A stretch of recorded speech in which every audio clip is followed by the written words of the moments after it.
Granny's, Abner. I believe that's our ring. All right, Doggy Lum, I believe you're right. I'll see. Hello, jot 'em down, store. This is Lum and Abner.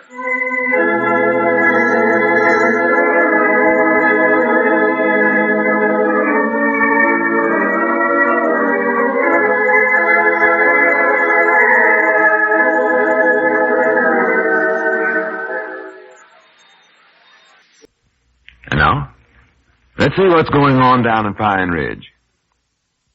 Well, Justice of the Peace Lum Edwards drew up a warrant for the arrest of Mr. Webster for violation of an antiquated traffic law, and then he turned the warrant over to Deputy Town Marshal Abner Peabody, whereupon the deputy, in a businesslike fashion, promptly made an appointment to see and arrest Mr. Webster the next afternoon. As we look in on the little community today, we find the deputy and Grandpappy Spears just outside of Mr. Webster's office.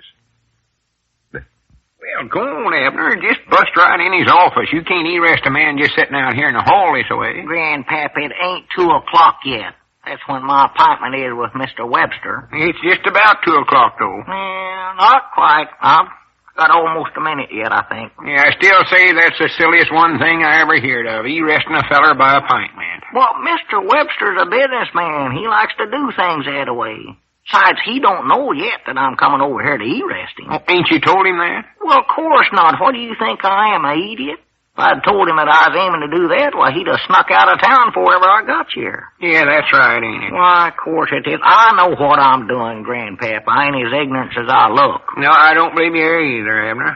I believe you're smarter deputy than I ever allowed you was. You just listen to me. I'm the best little old one deputy town marshal this here town's ever saw. I'm away yonder better than old Uncle Henry Lunsford ever thought he was. Yeah, well, I never did think old Uncle Henry amounted to too much when you come down to this law jump, no way. No. We got a man in office now that knows what he's doing, Grandpap. Who's at it? Oh, you, yeah. Yeah, Sure. I know. Well, it's exactly 2 o'clock now, so you better get in there, Abner. See, look here at my watch. 2 o'clock, see there? Straight up and down. Well, maybe your watch is a little fast, Grandpap. No, it ain't neither. It's right on the dot. Ain't would never be. wrong. It's a railroad engineer's watch. Them things are always right. Oh. Well, maybe I ought to call up the jail before I go in there and talk to him. Well, what do you want to call up there for? Oh, well, maybe Uncle Henry Lunsford's got back in town. If he has, well, you know he'd want to make this arrest himself. You know Pigeon-toed well he ain't back in town. I do. His sister said he wouldn't be back for at least another week. Oh. Yeah, but maybe he's come back unexpected, and I know he'd hate to miss out on this. Oh, sassafras. Get on in there, Abner, before I whop you one. Don't you go whopping me. I'm the law around here, Grandpap. Well, go on in there and do your duty then, if you're the law. I'm going down. Grandpap, don't shove me. That's the only way I know to get you in there. Hurry up. I'm go in there. I'm going in. You wait here for me, though, Grandpap, and if you hear me hollering if you hear Mr. Webster hollering, well, you better rush in there and hold me back, I think. Yeah, I will. I'll wait right out here. Hurry up, though. Yeah, I'll get this did in no time at all. Well, here I go.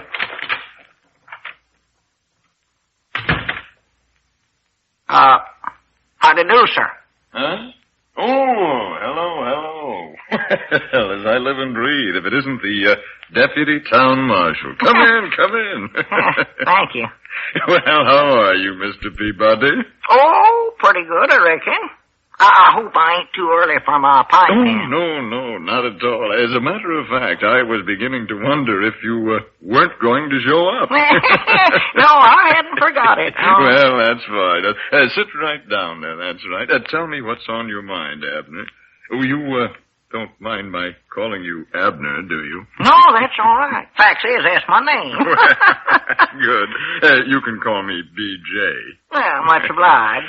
Now then, what's our big trouble today? I presume you came over here in an official capacity. No, I walked. It ain't far from the jail, no. Yeah.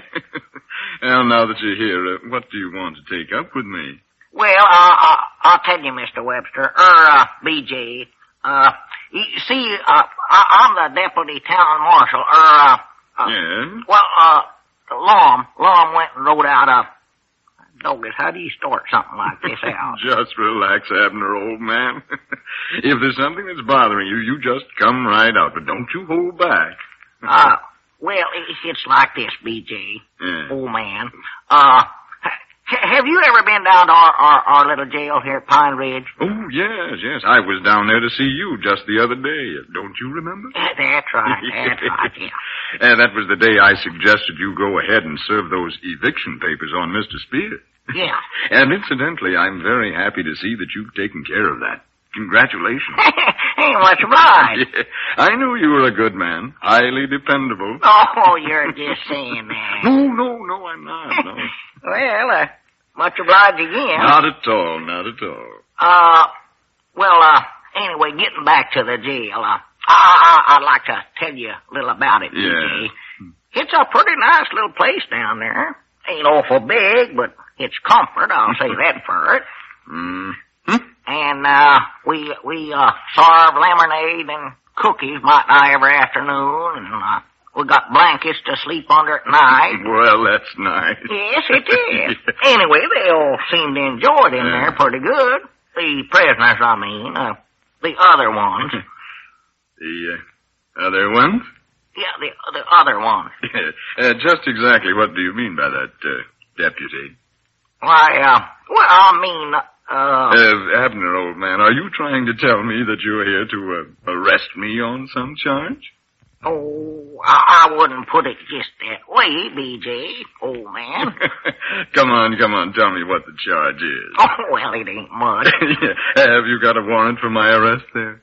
Oh, sort of one, I reckon you say. It's just a little one, though.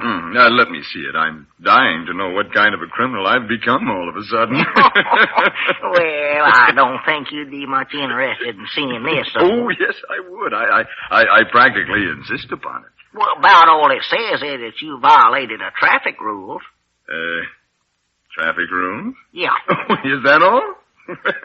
You had me worried for a minute there. No, it says something about you not having nobody to carry a lantern in front of your car when you drove it after sundown. Carrying a lantern in front of the car, huh? Yeah, it's just some old law that Lum found in an old book of ordinances. Oh, this is some of Lum's work, huh? Yeah, he done it. He's the Yeah, one. that's what I figured. I'll say one thing for Lum. He sure does know that legal junk. Why, this here law is one that was passed back in 1905, I believe he said. Oh, 1905. Yeah, I think it's kind of silly myself, but Lum says it's still on the book, so he claims that he can have folks arrested for it. Oh, yeah, that's very interesting. It is, ain't it? Yeah. Well, it looks like you're under, well, you know what? Oh, you wouldn't mean, arrest? Yeah.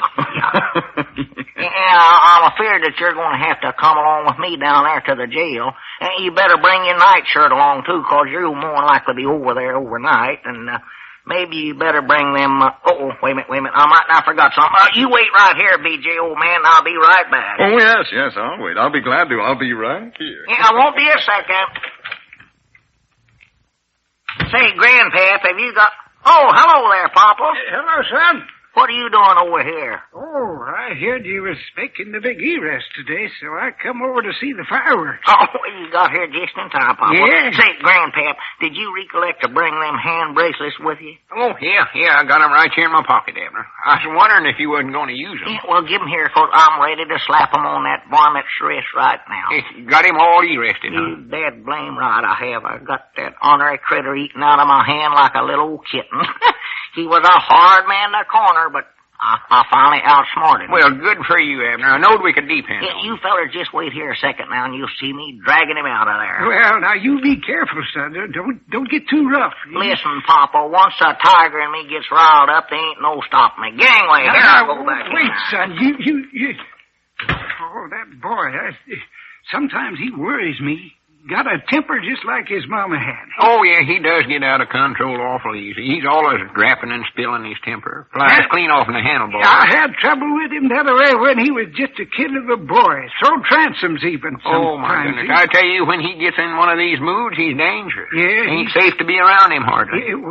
well, now, I wouldn't go so far as to say that. Abner's a good boy. He don't mean no harm by it. I know it. I know he don't, but there just ain't no telling what he's liable to do when he gets one of these spells You're on. right, yes. I just hope he don't cripple up Mr. Webster for life. You don't think he'll actually do that, do you? Well, I don't know. I saw the time when he got mad at Charlie Redfield and chased him clean out of the store with a cheese knife. Oh, well, I do know. He done it, yes, sir. Oh. I hate and despise that varmint Webster, but still I'd hate to see Abner smash him into just little bitty bits.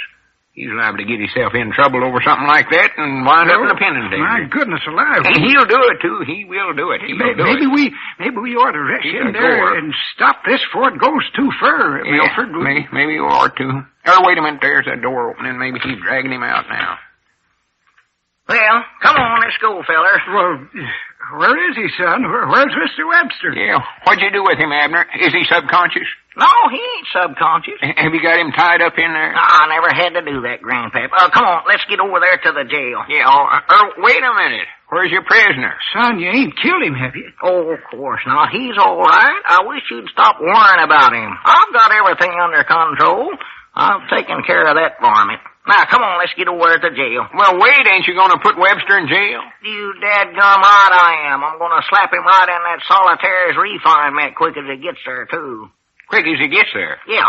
See, he's busy and he can't make it this afternoon, but he promised that he'd meet me over there to jail this evening before locking up time. Come on now, let's get over there. I got to get that room straightened up for him.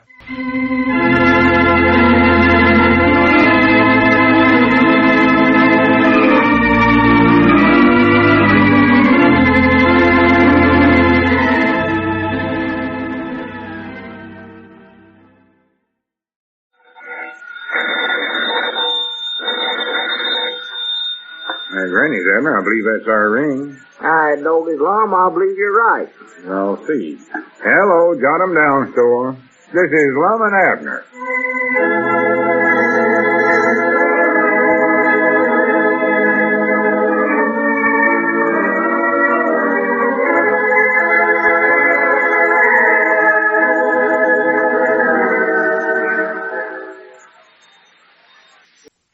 And now, let's see what's going on down in Pine Ridge. Well, acting upon orders from Justice of the Peace Lum Edwards, Abner, the deputy town marshal, yesterday placed Mr. Webster under arrest, the charge being a violation of an old Pine Ridge traffic law. And so now Mr. Webster is occupying a cell in the town jail. As we look in on the little community today, we find Lum, in the Jot 'em Down store and library, discussing the forthcoming trial with Abner's father, Linus Peabody. Listen. Unlawful for any person or persons driving a horseless carriage on the main streets of Pine Ridge after sundown more than 5 miles per hour. Lum, I know all that. Well, just wait now, Linus. Let me finish. Without a guide who will precede said vehicle, carrying a lighted lantern and warning the citizens of the approaching danger. Lum, I know that traffic's rule. What I asked you was how is convicted Mr. Webster on that charge going to do Milford Spears any good? Well, just let me finish reading this, and that'll answer your question for you. Now, listen to this. Violators of this ordinance are subject to a fine of not less than 10 nor more than $500. There you are. Well, what about it? Well, didn't you get it? $500. I can fine Mr. Webster $500 on this charge. Yeah, I know. That's what the law says, according to what you read there. But I still... Well, here, let me explain it to you. We're trying to buy the old Dillard farm so Grandpap Spears will have a place to live, ain't we? Well, yeah, And Luther Phillips wants $1,000 for it, don't he? Yeah, that's what he told me, $1,000. And all me and you could scrape together was half that amount. Yeah. So we still need $500. Yeah, that's right. Still need... There you are. Mr. Webster don't know it yet, but he's practical buying Grandpap a new farm. Well, he ought to. He just the same as stole old Milford's place right out from under him. And here's something else Mr. Webster don't know. He's going to wake up some fine morning and find out that nice, valuable spring ain't on his land no more. Well, now, Lum, you ain't actually going out there and change the course of that creek. Mr. Peabody, that's something we don't discuss. You're monkeying around with dangerous stuff there, boy. Yeah, you just leave that part to me. Dangerous stuff. I'll handle it. Monkeying, you ought to be careful, Lum. That's Don't worry, I will be, but I think the plan I got studied up ought to work pretty... Wait a minute. Yonder comes Abner. Better not talk about none of this in front of him. No. He still keeps getting the wrong idea about what I'm trying to do here. I ain't hardly saw Abner since I moved out of my room over there at his place, and the Spears has moved in, though. Well, you saw him yesterday when he arrested Mr. Webster, didn't you? Oh, yeah, that's right. I wonder how he's going to get along with these new prisoners down there at the jail. I ain't heard. We'll find out all about it now. Find out. Well, how do you do, Mr. Deputy? How do you do, Mr. Justice of the Peace? Oh, hello, Papa. Howdy, son, howdy. How you getting along down at the jailhouse, Deputy? Oh, just fine, natural. I mean with your new prisoner. Oh, Mr. Webster? Yeah. Why, just dandy as anything at all. You mean he ain't mad or nothing? Why, of course not. I'm running that jail right. I'm keeping the prisoners happy. Fact is, that's my new motto. Keep 'em happy. Well, that's a good motto, son. Yes, sir, I'm doing a good job down there. Everybody down there says they'd a heap rather have me for the town marshal than old Uncle Henry Lunsford, even. Well, it ain't hard to understand, the way you've been eliminating them and everything else down Yes, sir, I'll tell you, I'm building that up to where it's getting to be a good outfit. Business is getting better all the time. Good for you, son. You know, Uncle Henry never had more than 2 or 3 prisoners down there at one time, and here I've got every cell full right now. Yes, sir. Well, ain't no mysteries about that to me. I might even have to build an extra annexes on there. I don't know. I'm proud of you, son. Glad to see you making a success of yourself, Oh, pal. I'm a gore, yes, sir, Bob. Yeah, and to think there was times when both me and your mama thought you never would amount to much. You know, I even got a waiting list. A waiting list? Yes, sir. I've got a list of fellers' names that's just waiting till I get an empty cell so they can be arrested for something and get in jail. Well, that don't surprise me none. Huh? The way housing condition is and all. But what does surprise me is Mr. Webster's altitude about all this. Are you sure he ain't all riled up, Abner? No, he ain't riled up. Fact is, he's one of the happiest prisoners down there, I believe. Oh, well, he's a nice feller, all right. He's a varmint and a crook, but he is pleasant. I'll say that for him. Yeah, he's jolly. Yeah, laughs most of the time. Well, I don't see what he's got to laugh about now, though. Did you tell him that his trial's coming up next Monday?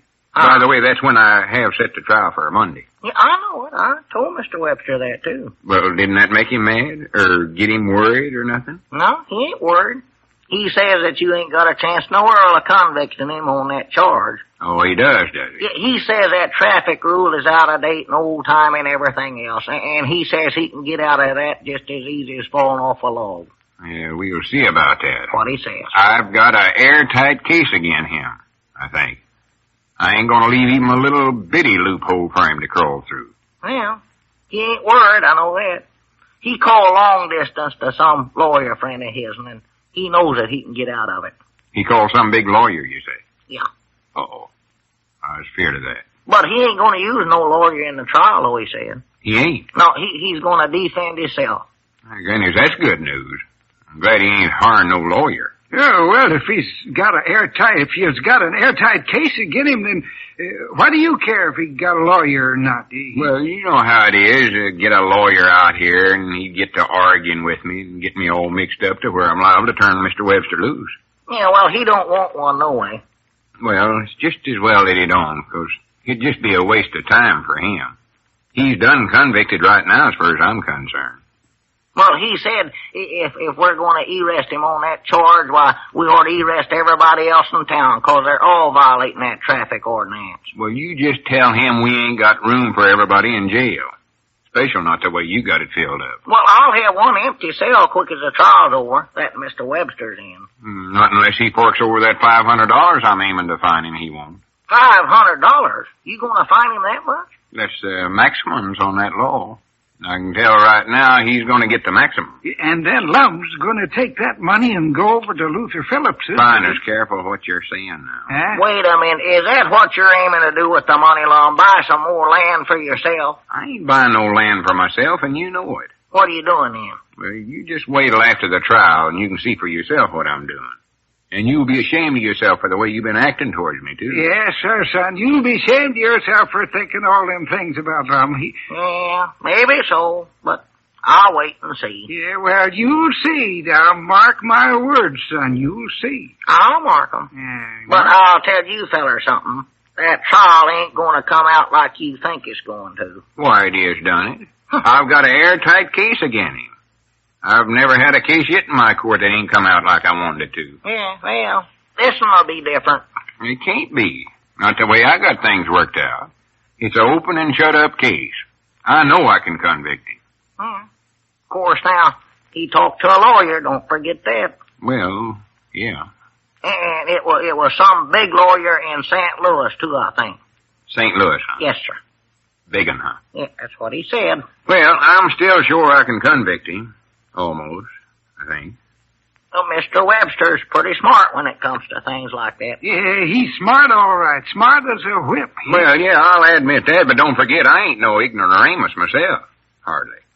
I know all about legal matters. I can say habeas corpus just as good as anybody.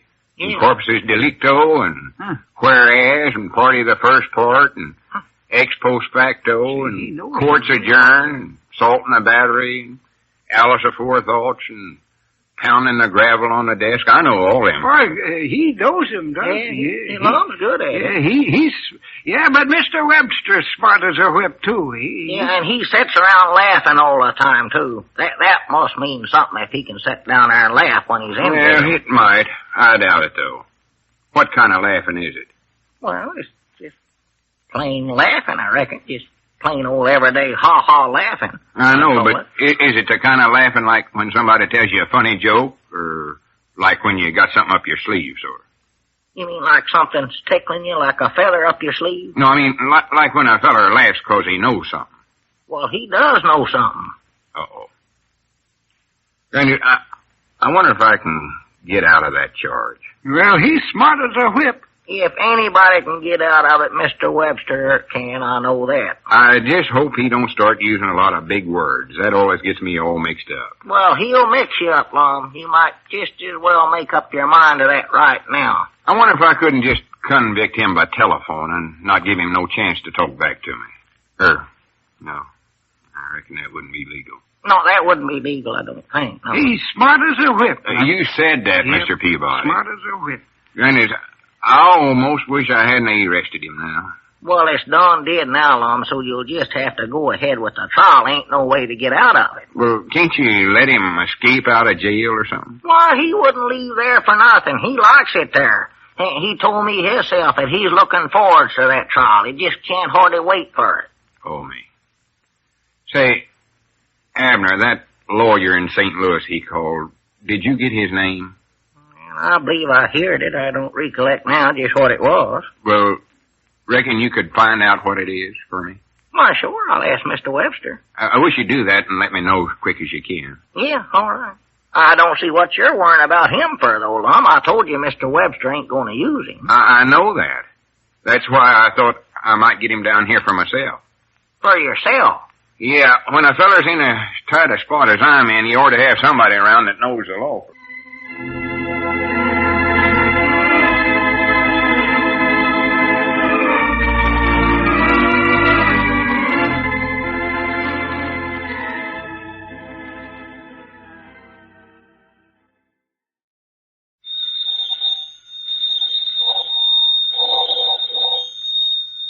Granny's, Abner. I believe that's our ring. I doggies, Lum. I believe you're right. I'll see. Hello, Jot 'em Down store. This is Lum and Abner.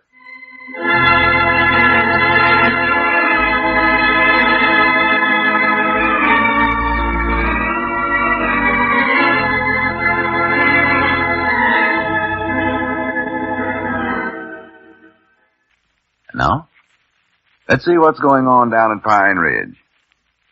Well, Mr. Webster is still in custody, being held for a violation of an old Pine Ridge traffic ordinance, and Justice of the Peace Lum Edwards has set his trial for today.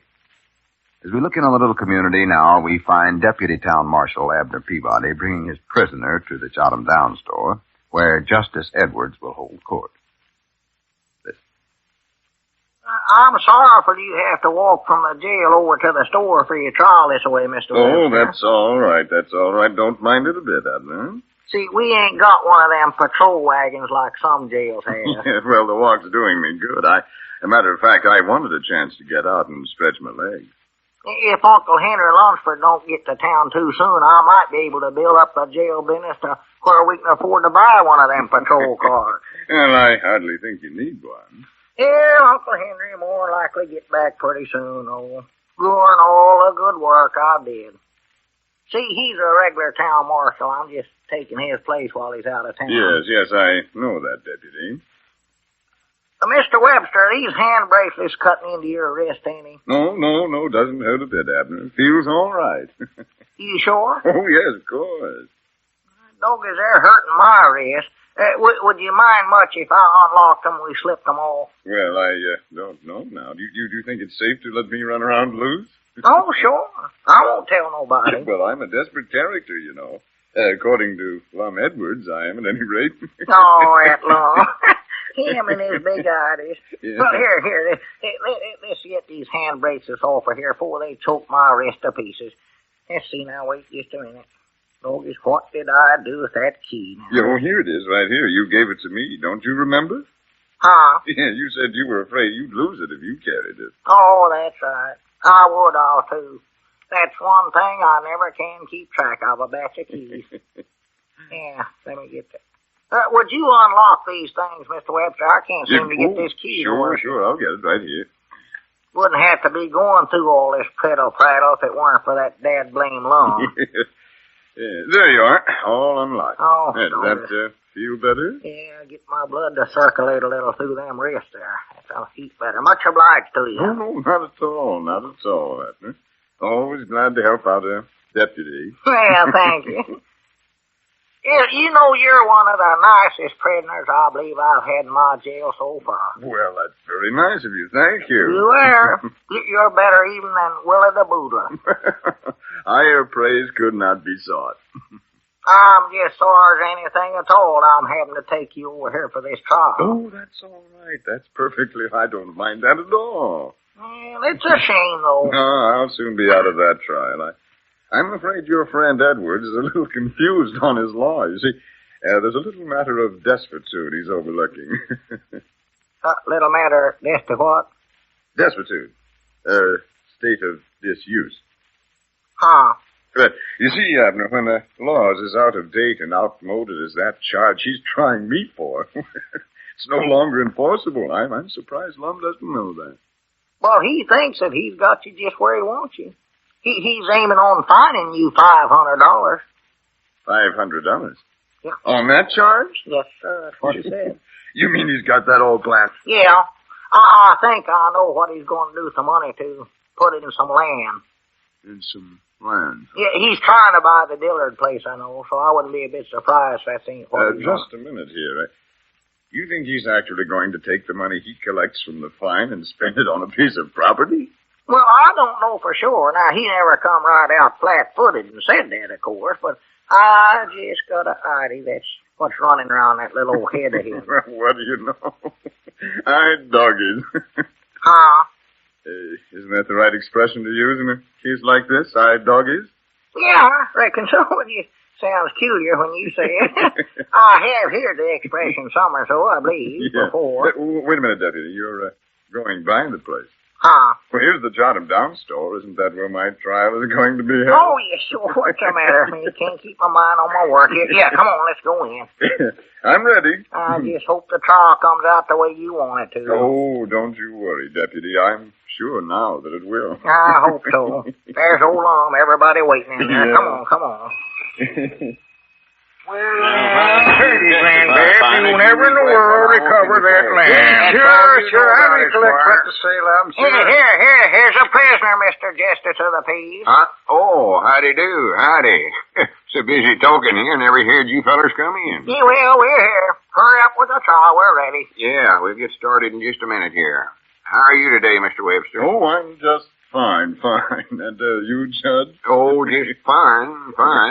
I believe you know everybody here, don't you? Oh, yes, I think so. Mr. Spears, Mr. Peabody. Yeah, howdy. How do, Mr. Webster? How do? And how are you, Mr. Skim? I never felt better in my life, thank you. And you, Mr. Webster, I trust you're enjoying excellent health. Yes, I trust I am. Yes. Say, Mr. Webster, I wondered if you'd mind sitting there in that chair for a minute. I got something I want to discuss with the deputy town marshal here. Oh, that's perfectly all right. Go right ahead. I'll be all right. Just take your time. Yeah, much obliged. Hey, Abner, come back here a minute with me. Yeah, sure, all right. Is it hot enough for you today, Mr. Webster? Yes, indeed. Plenty warm. By the way, Mr. Webster, you say you're from Detroit. I wonder if you knew a man, Mr. Carl Yonkers, a businessman, operated a chain of penny arcade. This is fair enough, Abner. They can't hear us, I don't think.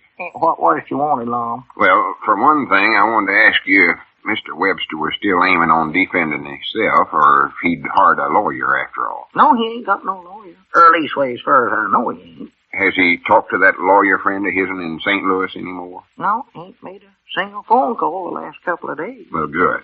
I know I got him then. He don't think so.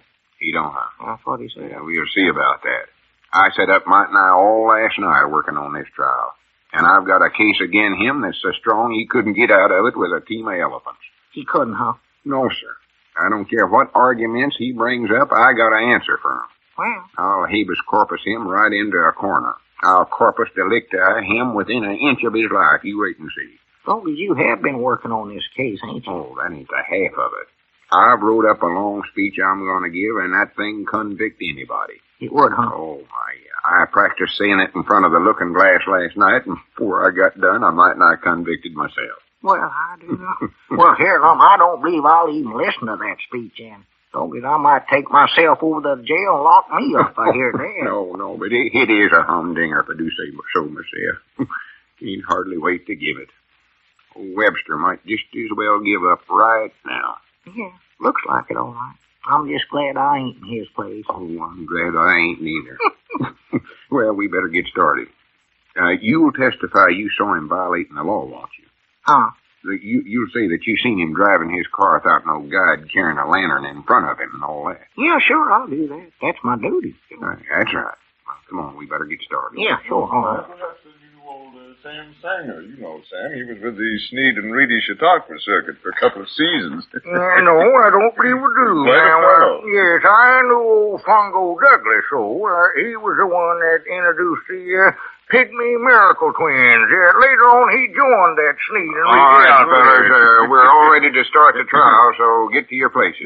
Do you want me to testify now, Lum? No, not yet, Pine. Yeah? I'll let you know when we need you. Don't wait too long. I don't want to forget my answer. Oh, be careful what you're saying, Yeah? Pine. All right, Mr. Clerk of the Courts, commence the proceedings. That's you, Grandpap. Oh, yeah, that's right. Yeah, simmer down, everybody. Lum, will you give that gravel a couple of pounds there? Oh, yeah. Yeah, much obliged.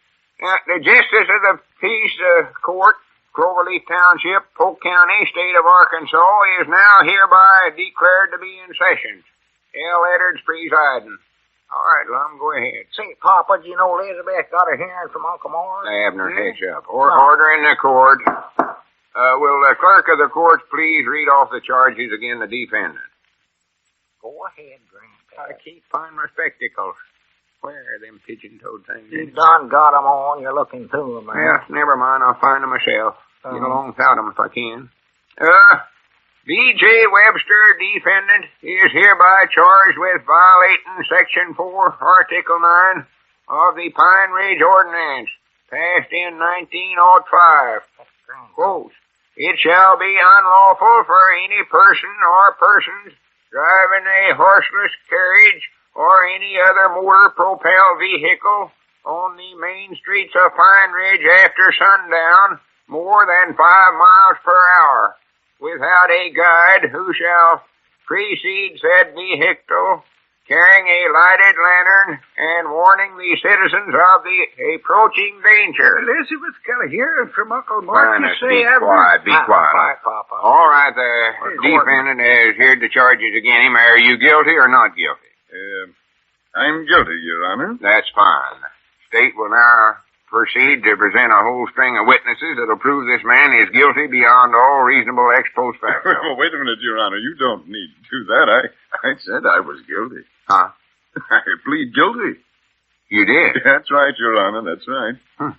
Are you sure that's the way you want to plead, Mr. Webster? Yes, Your Honor. That's the way. Well, I'll be a polka-dotted possum. All right, dog, is Mr. Webster on the way over here today? You told me. Yes, I know what I told you. You know, you don't have to plead guilty if you don't want to, Mr. Webster. I'll let you change No, it. no. I'm Give you one more perfectly happy chance. with everything, just the way it is. Yeah. I'd blame it anyway. Well, Mr. Webster, see, Lum's got a wonderful speech all loaded up again you, and now he won't get to give it. Hey, shut up, Abner. Well, in views of the circumstances, about all I can do is just find the defendant guilty. And I'm herewith finding you, Mr. Webster, the maximums under this law, which is $500. Well, yes, sir. And thank you, Your Honor. Court's adjourned. Crook, pleading guilty. It's getting to where you can't put no defendant.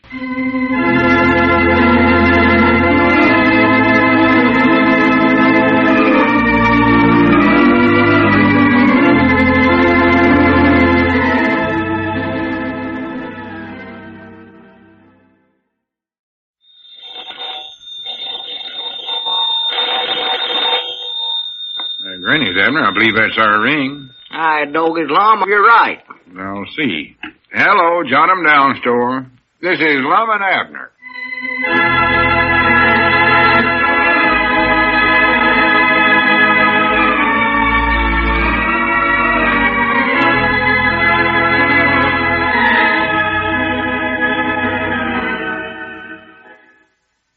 And now, let's see what's going on down at Pine Ridge.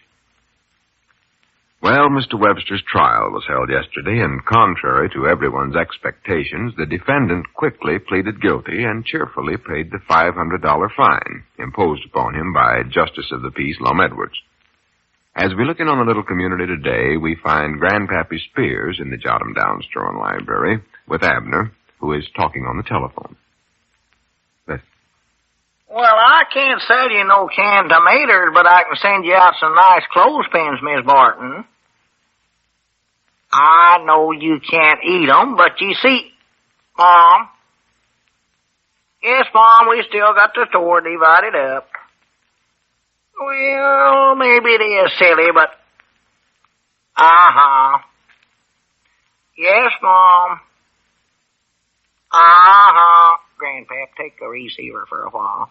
Miss Barton starting on her favorite subject again. Tell me how the store business ought to be run. Well, I don't want to listen to that neither, Abner. Just hang up on her. Well, I can't do that. She's a good customer. Yeah, that's right, Miss Barton.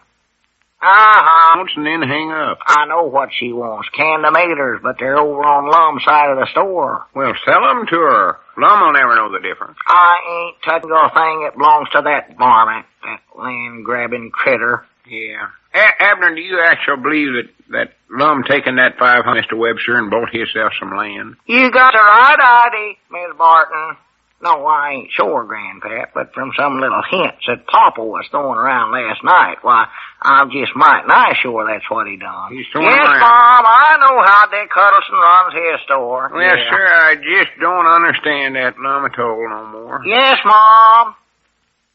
No, Mom. But what stumps me more than anything else is why Webster ever sat there yesterday and let old Lum slap that $500 fine on him without hardly opening his mouth except to say he's guilty. Yes, Mom. Yeah, that is a cuter thing. There's something I can't understand about that myself. Oh, it's baffling. All the way from the jailhouse over here to the trial, he kept telling me how easy he was going to get out of that charge. Uh-huh. Just wasn't worried a bit. Just laughed about it. Then turns right around 2 minutes later and pleads himself guilty. Reckon he just figured Lum had him whipped and the best thing to do was just give up? You're absolutely right, Miss Barton. I don't know, Grandpap, but I'll tell you this. I'll never admit that to Lum. He's so puffed up now with the way things turned out, he can't hardly stand himself. Oh, yeah, he's egotistical. Ain't no two ways about that. I seen him down by the barber shop strutting around a while ago. Oh, he's a strutter. He's going to fall over backwards if he ain't careful. Yes, Mom. I told you I ain't got canned tomatoes on my side. Well, that's just how the rope happened to divide up the store. I can't help it, Miss Barton. Tell her to go hire a hall. She's getting to be a worse jaw flapper than Sister Simpson. Well, I got clothespins. Miss Barton, you don't need to holler at me. If you don't want any clothespins, just a little plain no will do.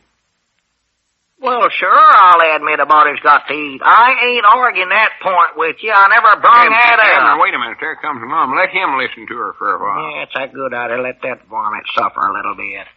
Yeah, that'll be a good joke only. Yeah, just a minute, Miss Barton. A junior partner's coming in. I'll let you talk to him. Yes, Mom. Well, gentlemen, how's everybody feeling this fine and delightful day? Here's a call for you, Mr. Edwards. Oh, well, thank you very much, my fine and joyful friend. I'll be happy indeed to take said phone call. Yeah, well, here, take the receiver first. Watch this, Grandpap. Hello. Why, how do you do, Mrs. Barton? Watch the tone of his face change now. Canned tomatoes. Why, sure. And what else? Ain't that old woman? Yes, Mom. Oh, you bet. All right, fine. Mom. Well, thank you. That's awful nice of you to say that about me. Listen at that. Mom? Oh, him. Well, you just have to excuse him. But you know how hard it is to get decent help nowadays. I hope you'll just overlook this little incident. It won't happen again. I'll see to that personal. That's all right, Miss Barton. Well, much obliged, and call again. All right, not at all. Goodbye. Mr. Peabody, I don't want to interfere with your business over there, but I would like to make a suggestion. If I was you, I'd branch out a little bit and handle something besides clothespins. I got other stuff besides clothespins. It just so happens that I'm pushing clothespins right now. That's my special for this week, I think. It's a fine special. That's the same thing you had last week. Yeah, I never sold none, though. That's why I'm pushing them again this week. You ought to push them right out the window. Huh? That's what you ought to do. I've been getting more complaints about you and that special of yours. Oh, is that so? You'd think a body that's been in the grocery business for 30-odd years would learn a little bit about it, especially when he had such a smart partner all them years. Smart partner? I reckon you call that smart the way you run that trial yesterday. Well, I convicted Mr. Webster like I aimed to do, didn't I? You never done no such a thing. He done it himself. Convicted himself, you might say. Oh, I don't know. You heard me give out the verdict, didn't you? That's all I heard you give out. You never hardly said another word. Well, I never needed to say no more than that. Mr. Webster seen right off the bat that I had him cornered in every direction, so all he could do was just give up. I doubt that. He knowed I could outwit him. He could see it weren't no use for him to try to match brains with a mental mind like I got. Might out-nit with him. Don't see how he could tell you got such mental brains when you never said nothing. I don't need to say nothing. I just natural look smart. But he can just take one look at my face and see right then and there that he's whipped. I wish you could have saw that face of yours at the trial yesterday. Sat there with your mouth open, your eyes bugged out like a chomped-on toad frog. Mr. Webster's trying all the time to make you understand he's pleading guilty. I was just trying to be polite to him, was all. You look like you was going to fly apart when you wrapped that gravel there to churn the court. Well, you'd have flew apart, too, if you'd have pounded your thumb with that big, heavy gravel. Is that what you done? Well, just look at that thumb there. Blue and purple, and I don't know what all else colors is in there. Throb something wonderful. But you ought to stop being so mental-minded once in a while. Watch what you're doing. Keep your left hand in your pocket when you beat Abner, that. by the way, whereabouts is Mr. Webster at now? Did you put him back in jail? Why, no, of course not. Well, he's guilty, ain't he? Well, yeah, but he paid his fine. Paid it yesterday right after the trial, all $500 of it. Cash money? Yes, sir. Turn it over to the justice of the peace, sir. And there's no telling where the money's at now. Well, you're going to be surprised when you find out where that money's at. I've got a pretty good idea where it's at. So is Grandpap. You're pigeon-toed right, I have. If I was a justice of the peace, I'd be pretty ashamed of myself over the whole thing, too. You think so, huh? Of course I do. What else can an upstanding, right-living feller like me think? All right. Have it your way. All I got to say is that you fellas are in for a little surprise. What are you even on doing now, buying up the whole town? Maybe he's fixing to branch out and buy up Cherry Hill, too. Yeah, or maybe Chicago and Detroit and San Francisco. What are you going to do with all that land, Mr. Edwards? You'll find out what I'm aiming to do. And that reminds me, has your papa been in looking for me while I was out? I ain't saw my papa all day. What'd you do, send him out to Florida and Africa? Hey, Abner, maybe you ought to call up home and see if a certain party ain't bought your place right out from under you. Oh, Grandpap, you don't have to worry. He wouldn't bother about a little place like that. Long as it ain't got no fancy, valuable spring on it. No, that's right. He likes springs, huh? Oh, just loves them the worst way. That is, if he figures he can get to be a millionaire off of it. Well, I understand he loves springs so much he'd even go so far as to change the course of a creek to get one on some land he's buying. Well, I have heard that rumored myself, too. Of course, I don't actually believe that, though. Do you, Grandpap? Oh, no. No, never. Oh, this fine, upstanding justice of the peace would never stoop to doing an unlegal thing like that, I know. Oh, never in the world. Never in the pigeon-toed world. No. Why, something like that be bound to hurt his subconsciousness. He just couldn't be comfort sitting over getting rich off of a spring that he practical stole from an old friend of his. Oh, not a fine fella like him. Oh, no. He'd be so upset he'd more than likely misplace a few barrels of money. Yeah. And if there's there one thing he wouldn't like, is misplacing a barrel of money. Now, Granny, there comes Finus up out there now. Maybe now you fellas will get new slants on things. A new slant on Papa? Is that what you mean? You'll see what I mean. Been walking like that for years. Come on in here, Mr. Peabody. Yes. Well, I got it all right, Lum. Hello there, son. Yeah, howdy, Papa. What is you got there? Well, I'm afraid this ain't no concern of yourn, son. Here it is, Lum. Well, give it to Abner there, as long as he's so curious. I want him to see it anyway. Well, here you are then, son. What is it? Well, go ahead and read it. Oh, like you there's can some read. trick of some kind, what it is. Yeah, what does it say, Abner? Hi, doggies. We was right. It's the truth. Looky here, Grandpap. He's done it. It's a deed to the Dillard place that Lum went and bought it. Well, I'll be a monkey's pigeon-toed. Look at that. I knowed it was so, but I wouldn't believe it. Wait a minute, though. What's my name doing? Get right there. Right there it is in black and ink. Milford Avery Spears. That's me. It's my name. Why, this property's made out to you, Grandpap. The Dillard place is yours now. Well, now, what do you think about that mean old justice of the peace now? And all these barrels of money? Oh.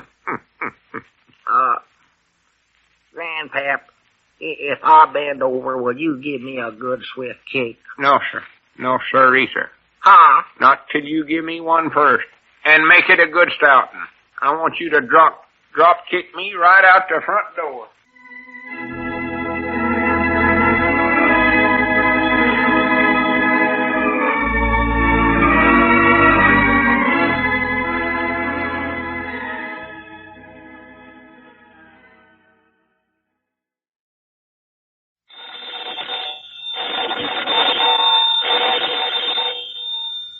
Granny's, Abner. I believe that's our ring. Aye, doggies, Lum, I believe you're right.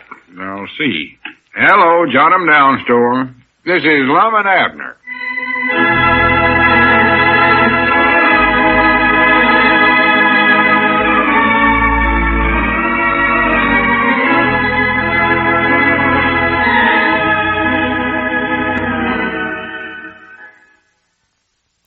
And now, let's see what's going on down in Pine Ridge. Well, Abner and Grandpappy Spears were forced to eat large portions of humble cake yesterday when Lum presented Grandpap with the deed to the old Dillard farm.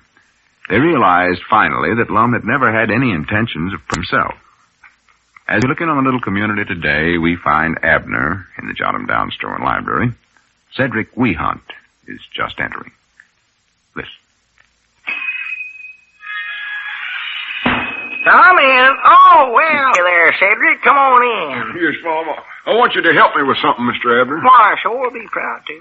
What you got in the package there? Oh, that's what I want you to help me with. It's a Christmas package I'm sending to Ernest Macmillan. Christmas package? Well, Lord me, ain't you a little early at that, Cedric? It ain't even Halloween yet, let alone Christmas. Well, I know, but for soldiers and sailors that's overseas, like, you're supposed to mail them early. The rule says twixt September the 15th and October the 15th. What rules is that, Cedric? These right here. Got 'em from the post office. Oh. I want you to read 'em over and see if I got this package fixed up right here. Yeah, sure. Let me see the rules. Yes, Mom, here, them's the rules right there, that reading there. Yeah, I know. I can read it. What does it say? Well, I'll read it. Hey, whereabouts is the rope? Huh? Have you and Mr. Lum taken down the rope you had the store divided up with? Oh, yeah, we taken that dad blame thing down yesterday. It says here now that you're supposed to write Christmas parcel on your package, Cedric. Yes, Mom, I've done did that. Oh. Or Mama done it for me. Have you and Mr. Lum went back into partnerships again, Mr. Abner? Well, we never was actual out of partnerships, I don't think, Cedric. We just got sort of misunderstanded twixt ourselves, I think. Oh, I thought you wasn't ever going to have nothing more to do with that varmint.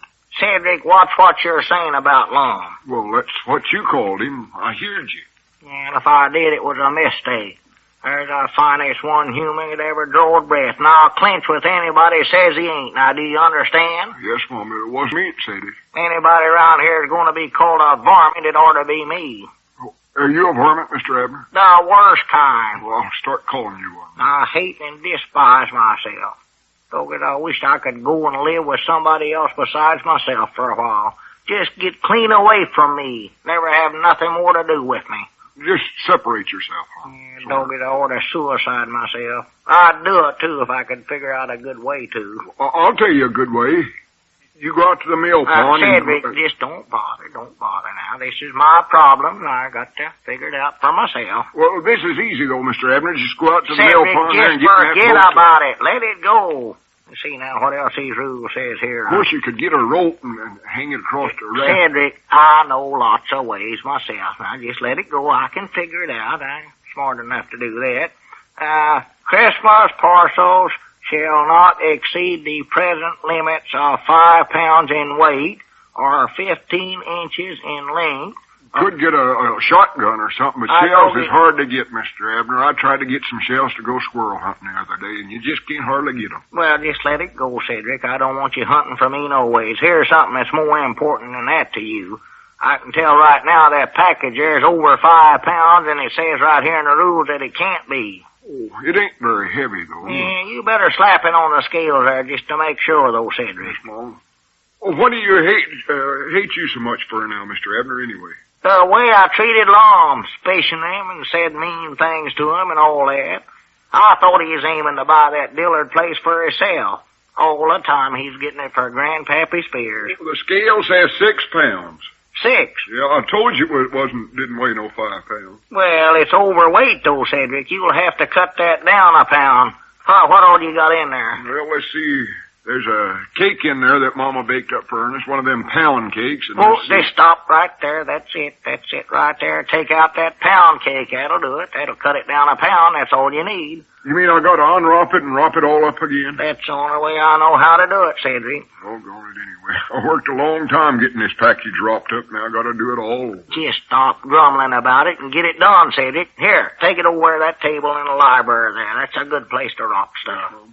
I believe I'm beginning to hate myself like you do. Oh, now that's plumb silly, Cedric. You ain't got no reasons to feel that way. Start unwrapping that package there.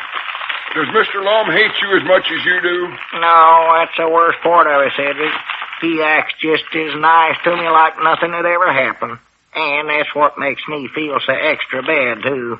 I'd a heap rather he'd shove me into a chair and tell me what a little ornery, no-count critter I am. Maybe even whop me a few times. Well, I'll be proud to whop you a couple of times. It will make you feel No, any Cedric, it just wouldn't be right for you to do it because, well, I don't know exactly why, but I know it'd be wrong somehow. I'd sure be proud to do it. Yeah, much obliged to you. It's thoughty of you, Cedric, but I don't want to put you out none. Well, it wouldn't put me out. Be happy to whop you. Cedric, just forget about it. All I'd have to do is just double up my fist. Cedric, now let's just change the subject and put your fist down. Don't draw back at me like that. Pay attention to your ropping there. You ain't doing a very good job on that. I'm sort of clumsy at something like this. Yeah. Maybe I ought to just send Ernest a Christmas card. Just send him the package, Cedric. He'd love to get it the worst way. All right. Maybe you can do better on this than I'm doing here, Mr. All right, I'll see if wait a minute. There comes Lum up out there. You'll have to finish this yourself, Cedric, 'cause I got to tell Lum something that Grandpappy Spears told me to tell him. Doggone it all. Go on, now.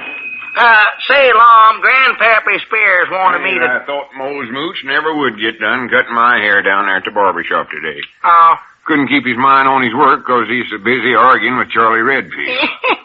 Hey, what was they arguing about? Oh, same thing they argue about every day down there, the election. Oh, they're at that again, huh? Again, they ain't never stopped. Them too. I'm surprised you couldn't hear 'em hollering clean up here. Papa's in there yesterday, and he said old Mole's got to swinging that razor around there to where it weren't safe to be in the place. Your papa was in there again today. If I was you, I'd tell him to stay out of there, Abner, or else watch what he's saying, one. What does he say? Well, everybody else is in there hollering for either Roosevelt or Dewey, and your papa keeps trying to drum up votes for McKinley. Oh, well, you know Papa Lum. Sometimes he thinks he's still living in the past, I reckon. He don't mean no harm by it. Well, there it is, wrapped up again, Mr. Abner. Oh, howdy, Mr. Lum. Oh, hello, Cedric. What do you got in the package there? He's sending a Christmas package overseas to Ernest Macmillan. Oh, well, I'm proud to hear that, Cedric. Package or a letter from home means an awful lot to them boys over there. Awful lot. Oh, sure. Let's see, Cedric. Let me look at these rules again now and see if it's all right now. Don't you have to have a request from the soldier or sailor you're sending the stuff to before you can mail it? According to the rules here, you don't, Lum. Long as it's a Christmas package, and long as you mail it twixt September the 15th and October the 15th. Oh, I see. It says here, perishable matter will not be accepted. What's that perishable, Lum? Well, that means food that'll spoil and all that. Like bananas and stuff. Oh. Uh-oh. What's the matter, Cedric? You ain't got no bananas in that package, have you? Yes, Mom, I believe I have. Oh, I put a couple in there. Ernest always loved bananas. Ever since his mama found out you wasn't supposed to boil them whenever you cooked them. That's always been his favorite vegetable. Yeah, well, you might just as well open up the package again, Cedric, and get them things out of there. Oh, darn it. You're sure Ernest wouldn't just rather get a nice Christmas card? No, he wants the package. Now go on over there and take the bananas out and get it ready to mail, Cedric. I never will get this thing sent if I gotta keep unwrapping it. Go on now, hurry up. Say, Lum, Grandpappy Spears wanted me to tell you something. Oh, by the way, I meant to ask you, when's him and Charity going to move into the new place? Well, tomorrow, I believe he said, and that's what I'm supposed to tell you something about. See, Grandpap and Aunt Charity are just so tickled over what you done for them, Lum, they just can't hardly talk. Well, I'm out there feeling happy again. And Grandpap wanted me to tell you how much they appreciate it. He said he just couldn't find the words to tell you himself. Well, I don't want him to tell me nothing like that, no ways. If he's happy again, that's all I want out of it. Well, yeah, but he feels he just feels pretty bad over the way he's acted towards you, Lum. For he knowed what you was actually doing at that farm. He says he oughtn't to even accept it from you for that. You tell him to get that idea right out of his head. Well, now, I know how he feels, old Lum, 'cause, well, to be honest, I feel sort of the same way myself. And it was me that got Grandpap all riled up again you in the first place, Lum. Now, Abner, we've been all through that, and you know how I feel towards you, so just forget it. All's well that ends up well. I've always said that. Yeah, if I was you, I'd take me by the scuff of the neck and throw me right out of this building. Got it building. all wrapped up again. I hope it's all right this time. Yeah, that looks a little better. Let's see now, Cedric. What else these rules say? Oh, don't go read none of them no more, Mr. Says here that you can't mail no intoxicants, inflammable materials, poison. Poison? Huh? Oh, now wait a minute, Cedric. Don't tell me you're sending Ernest a batch of poison. Oh, yes, Mom. Oh, my goodness alive. See, the last time I got a hearing from Ernest, he said the bugs and flies over there in them jungles was pretty terrible. So I put in a big can of fly poison and a spray gun. Oh, my goodness, Cedric. Well, all you can do is just get I know. Unwrap it again. That's it. Mr. Abner, I might not show that a nice, pretty Christmas card. A present is away yonder better, Cedric. Well, you think so? Well, I know so. Now, before you wrap it back up this time, Cedric, you better tell me what else you got in there, and then I'll check it here with the rules. Well, that's just it. What's just it? Well, see, all I started out with was a cake and 2 bananas and a can of poison and a spray gun. Oh, uh-huh. And, so far now you've taken out the cake and the bananas and... Yes, Mom, that's just it. You know, Cedric, you know what I think? No, Mom, what? Well, you'd more than likely never have thought of this, but I believe it's a good idea. What's that, Mr. Ed? Why don't you just send Ernest a nice Christmas card?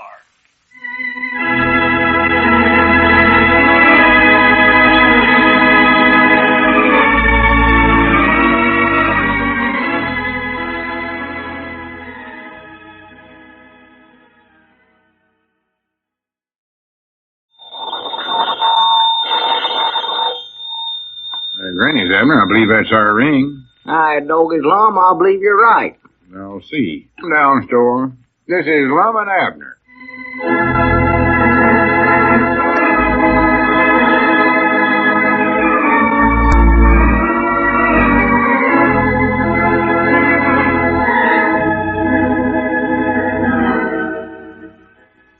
And now, let's see what's going on down in Pine Ridge. Well, this is the day that Grandpappy and Aunt Charity Spears are moving onto the new farm, which Lum managed to buy for them out of funds contributed by himself, by Abner's father, and inadvertently by Mr. Webster. As we look in on the little community today, we find Abner approaching the farmhouse, while Grandpap, standing on the porch, greets him. Listen. Well, for the Lord's sakes, Abner, what are you doing out here? Oh, I just come out to help you get sort of settled, Grandpap. Well, by Jiminy, come right up here on the porch. Yeah, we could use another hand around here, all right. Yeah, that's what Lum figured. Said you'd more than likely need a little help to get straightened around here in your new place. Yeah, well, that was thoughty of him to think about it. But what about the store? Ain't you supposed to be working now? Well, see, Lum give me the day off to come over here. Oh, I see. Well, that's good. Yeah, Charity'll be proud to hear that. She's been bustling around here this morning like a Norris pack rat toting hot potatoes. Well, let's go ahead and get busy and pitch right in now and get to bed. Yeah, better drop your coat off and roll up your sleeves. Yeah, good idea, good idea. It's going to be a scorcher quick as that sun gets another 2 foot up in the sky there. Yeah, yes it is. I'll just hang it here on this nail here. Yeah, I got pretty warm walking over here. Now, I reckon what I ought to do first now, Grandpap. I'm here to do anything you want did. Yeah, let's see. Charity wanted me to lug these rocking chairs into the parlor, Abner. Chairs, huh? Yeah, sure. Say, these ain't the same rockers you had over at the other place, are they? Yeah, same one. Huh. Oh, they look sort of different here somehow. Well, Charity made some new covers for the cushions in them a while back. That might be what makes them look different. Might be. Yeah, let me just sit down here once, and then I can tell for sure if they're the same ones or not. Well, they are. I ought to know my own chairs. Yeah, believe you're right. No, you couldn't fool me on these, Grandpap. I could be blindfolded in both eyes and recognize these chairs just from the way they fit your back. Yeah, they do fit good. I'll say that for 'em. Oh, yeah, these things are comfort.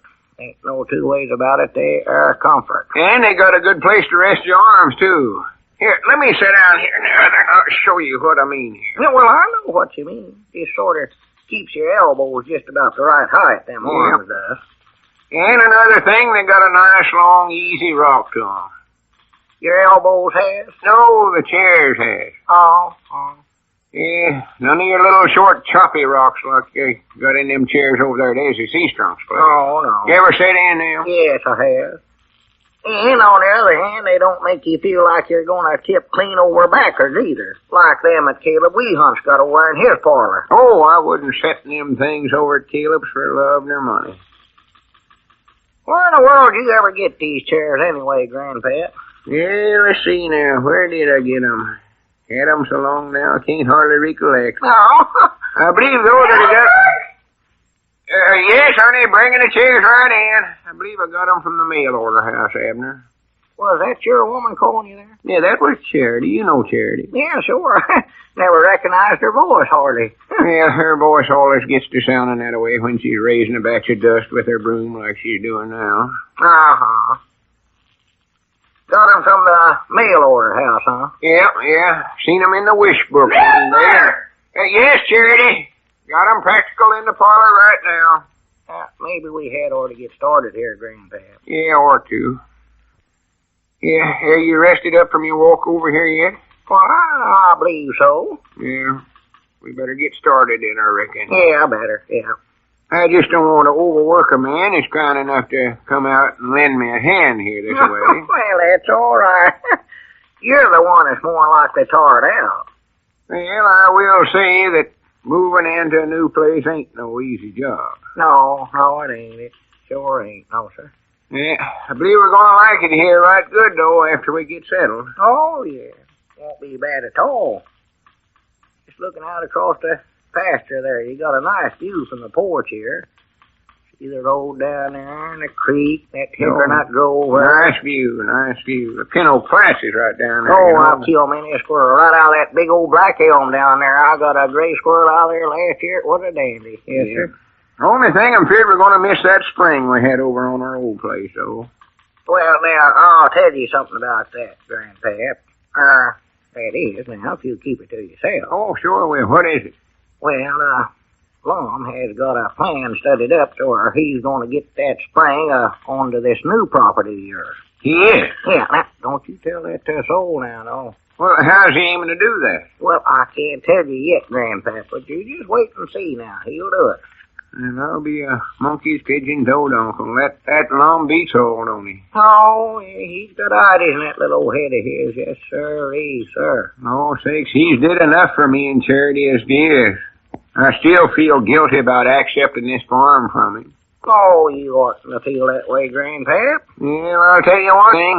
As quick as I get back on my feet here, I'm going to pay Lum back every cent he put into this farm. And your papa, too. I'm going to pay him back. Well, ain't no rush about that, Grandpap.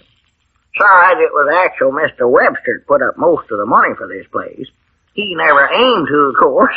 He just thought he was paying that fine that Lum fined him in his Justice of the Peace Court. But that Lum knowed what he's going to do with the money all the time. He's going to buy you this place. Oh, Lum had that figured out, didn't Why, he? Sure. Fine him the $500 and then buy a farm back for me. Yeah, that's what he done.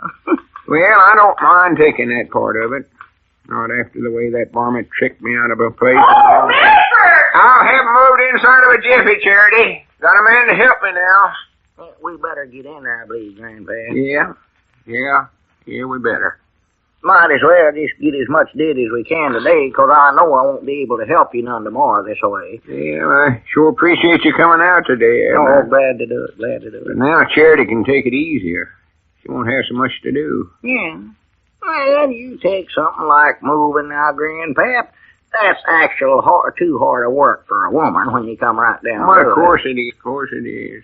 They're all right for some of the light work, but now you take heavy work, well, like moving these rocking chairs, for instance. Yeah, it takes a man to do that. Why, natural. Men folks are just cut out for such as that, I reckon, and women folks ain't. That's all You're there is. right. You're just right about it, Abner. Yeah. Especially a frail woman like Charity. Oh, sure.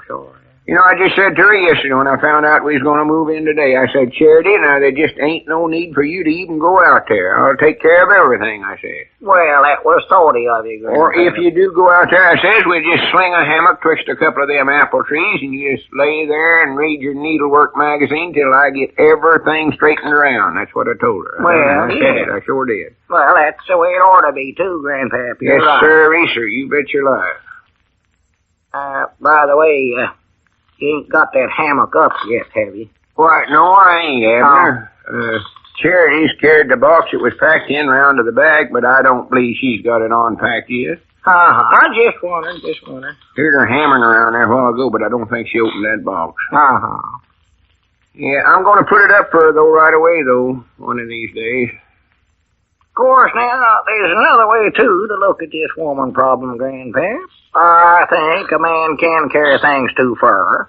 Carry them too far, huh? Well, I mean all this, letting them lay around in hammocks all day and reading magazines and all that. I just don't believe it's good for them. Just breaks their health down, for one thing. Yeah, maybe you're right. No, I know I'm right.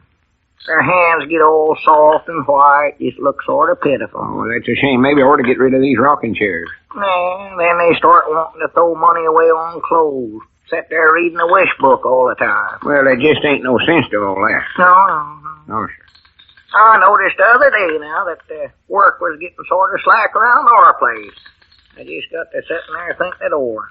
And I figure if that keeps up, I might get Elizabeth a little extra job over at the war plant to help her take up her time. At the war plant? Yeah. Do they still need more workers over there? Oh, yeah. I was talking to Walt Bates just last night, and he said he's having a lot of trouble getting enough help to keep the place running. Well. Trouble is, he says, a lot of folks, has got the idea that the war's all over and they're just quitting him. That's the trouble. Maybe I ought to walk over and talk to Walt about charity in that case. Well, I believe I would. He's had some extra time. Why, sure. He said there's still a lot of jobs that women folks has got to do before this Rufus is actually over. Yeah, I reckon so. Anything to keep them sitting around and rocking chairs and hammocks. Oh, yeah. Of course, now, I don't believe women folks ought to do hard back-breaking work, Grandpap. I don't believe in that. Well, now, like this moving that me and you are doing here, for instance. No. But give them enough to keep them busy, too, Yeah, sure. Just for their own good, Natural. Any other idiot can see that. No. Of course, I'd never in the world ask him to do this hard work like we're doing. I wouldn't either, especially on a hot day like this. Oh, it's awful easy to overdo on a hot day. Fact is, even me and you now, Grandpap, we ought to be careful ourselves. Yeah, no use letting ourselves get heat stroke. Oh, no. That warm breeze there blowing across the matter, that thing can be danger. Sort of makes a feller feel drowsy, too. Yes, it does. Just sitting here looking at it. Just noticing that myself. Yeah. Sort of drowsy. Yep.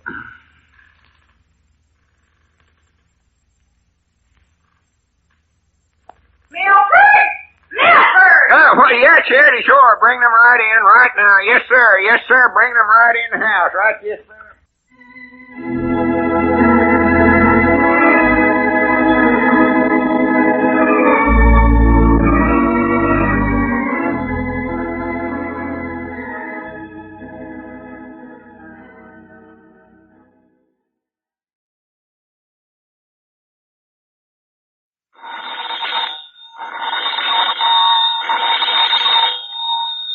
Granny's, Abner. I believe that's our ring. Aye, Doggy's Lum, I believe you're right. I'll see.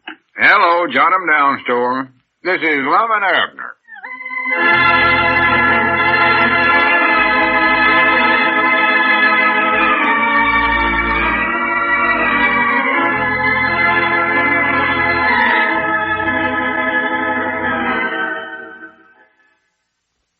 And now, let's see what's going on down at Pine Ridge. Well, Grandpappy and Aunt Charity Spears have moved into their new home on the old Dillard farm, which Lum managed to buy for them, principally out of the money collected from Mr. Webster when he paid a $500 fine for a traffic violation. As we look in on the little community today, we find Lum in the Jot 'em Down store trying to explain to Abner the next step in his plans to recover Grandpap's spring for him. Listen.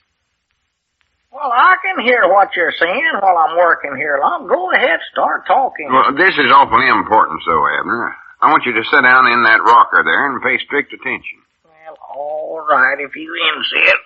I can't hear no better sitting down than I can standing up. My ears work just the same either way, Lum. I want you to listen to this good, though, because if anything goes wrong, me and you are liable to get in some trouble. Well, if this has got something to do with trouble, I don't want to go in on it at all, I'll tell you that. You've got to, though, because we're doing this for Grandpappy Spears and Aunt Charity.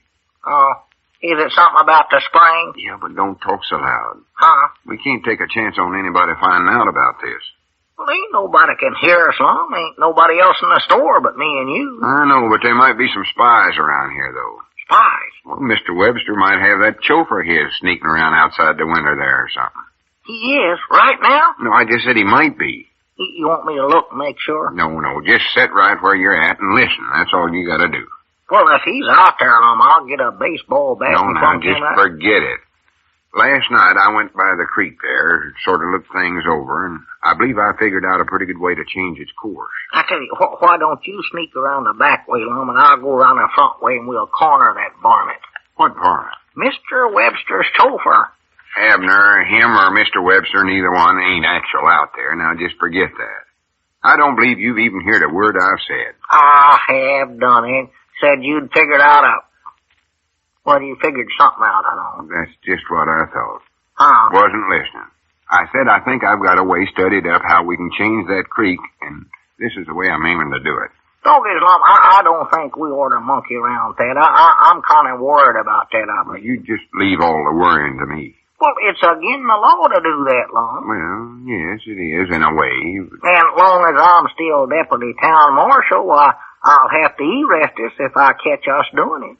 And I more than likely will catch us, as long as I'm going to be out there with us. Well, you're looking at this the wrong way, Abner. Wrong way? Well, all we're trying to do is get back something for Grandpap that rightful belongs to him. Well, yeah, I know that. When you look at it that way, you can't hardly say it's against the law. Well, no, but changing the course of a creek is still unlegal, Lum. Well, I told you to just let me do the worrying about that. All I want you to do is just help me get it done. I'll have to arrest myself. I can't see no other way out of it. Now, here's how we'll do it. I'll do it. You know where the creek makes that sharp bend there? Yeah, I know. Right where it turned away from the old creek bed there. That's right. Now, right on the bank there, on the east side, there's some trees there. And, uh-oh. There comes Cedric. Cedric?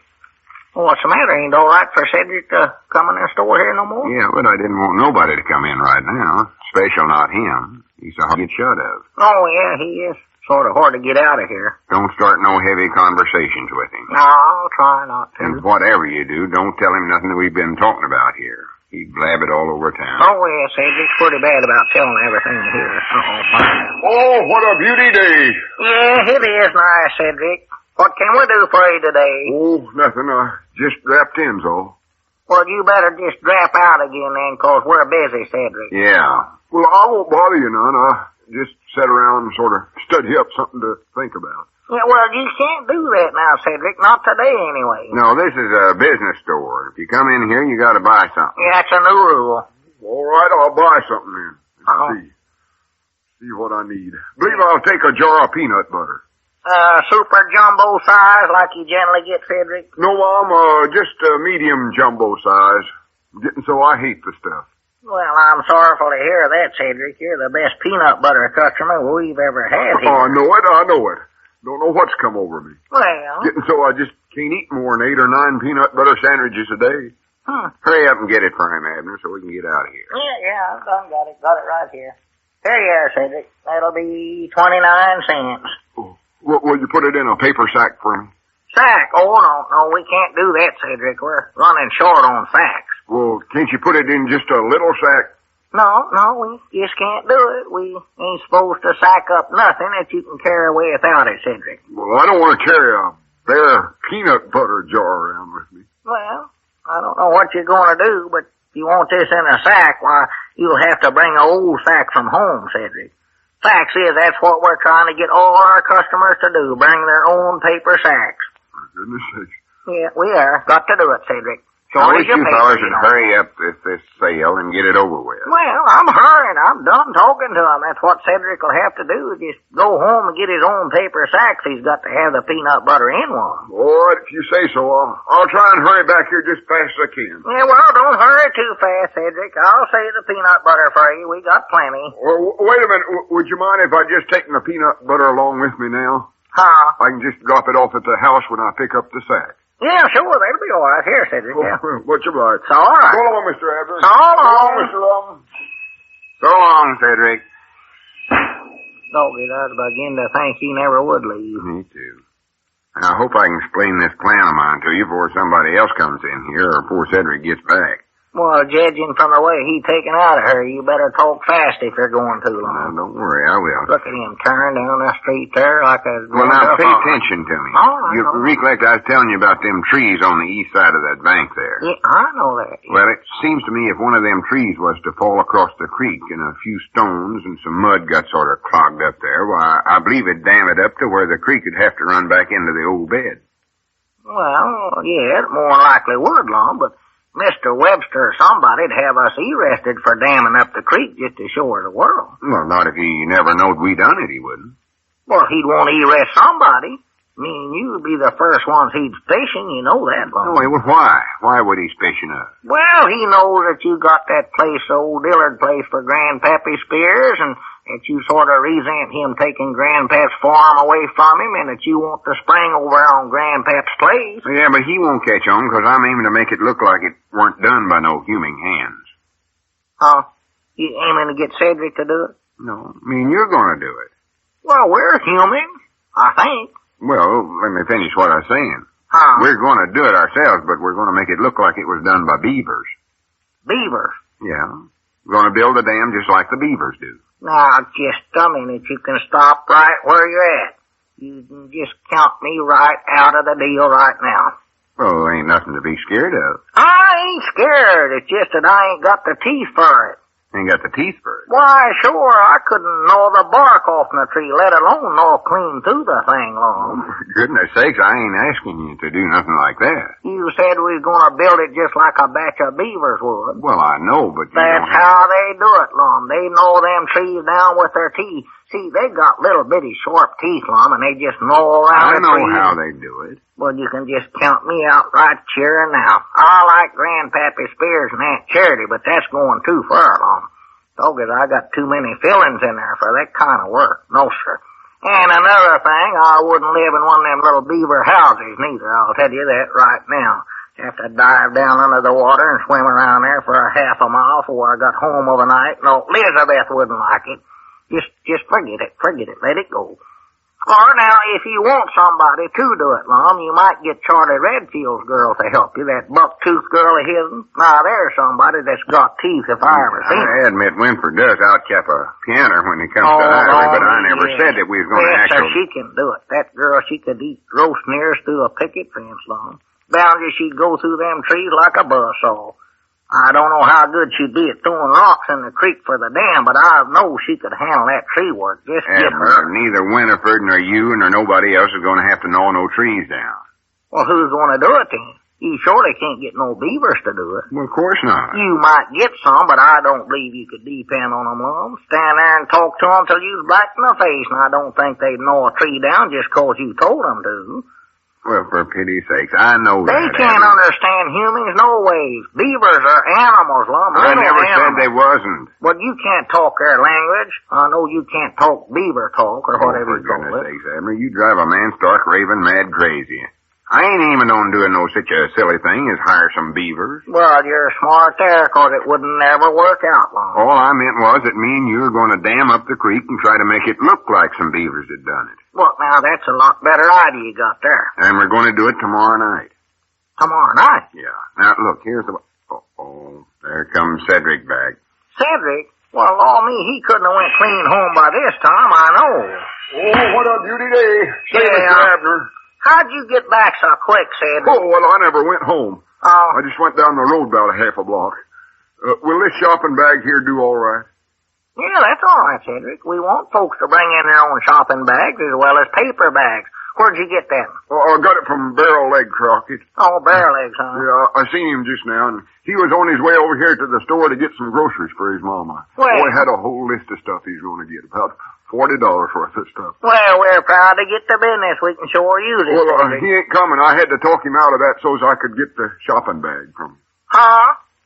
And now, doggone it, I can't recollect what I wanted it for. For the land's sake, Cedric, you wanted to carry a jar of peanut butter in. Oh, yeah, that's right. Sure. What's the matter? But you taking the peanut butter with you when you left. Yeah, I did all right, didn't I? Well, where's it at now? Oh, I traded the barrel eggs for the shopping bag.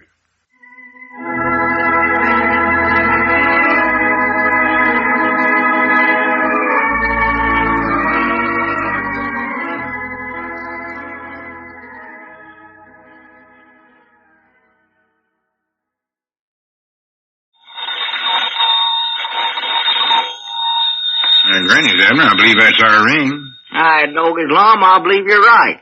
I'll see. Hello, John 'em Down store. This is Lum and Abner.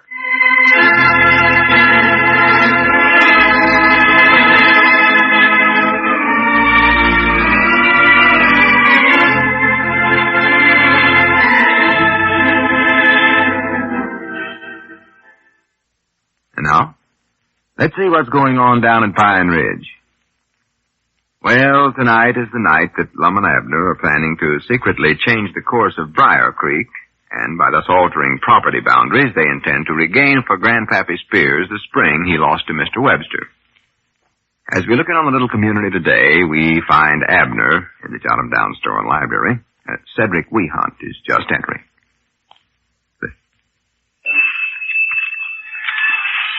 Tommy! Oh, well, howdy, Cedric. Did you bring the hatchet? Yes, Mom, I got it right here. Well, yeah, I see it now. What taking you so long? Oh, I got sort of delayed. What delayed you? Well, I went over by the blacksmith shop to sort of help Papa, but there wasn't nothing to do, so that helped me up. Helped you up? Yes, Mom. Well, how can not having nothing to do hold you up, Cedric? Well, when you ain't got nothing to do, you can't tell when you're done, looks like. Oh, well, I never had looked at it just that way before. Tell you, it gets to be a problem. Yeah, I can imagine. Well, let's see the hatchet, Cedric. Is it good and sharp? Yes, Mom, I think so. What'd you want to borrow it for, Mr. Abner? Oh, something. Yeah, this looks like you must have had it sharpened not long ago. Yes, Mom, that's just when I had it sharpened, not long ago.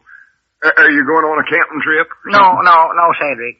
Well, what do you want the hatchet for then? Oh, for different reasons. Well, I ought to know. What are they?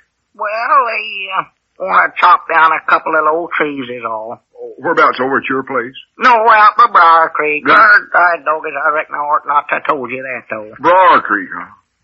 Out by Mr. Grandpap's place? Cedric, you ask too many questions for a boy your size. Well, what are you going to do out there? Cedric, young'uns are supposed to be saw and not heard, and not saw much neither. I bound you, I know. I bound you you're going fishing.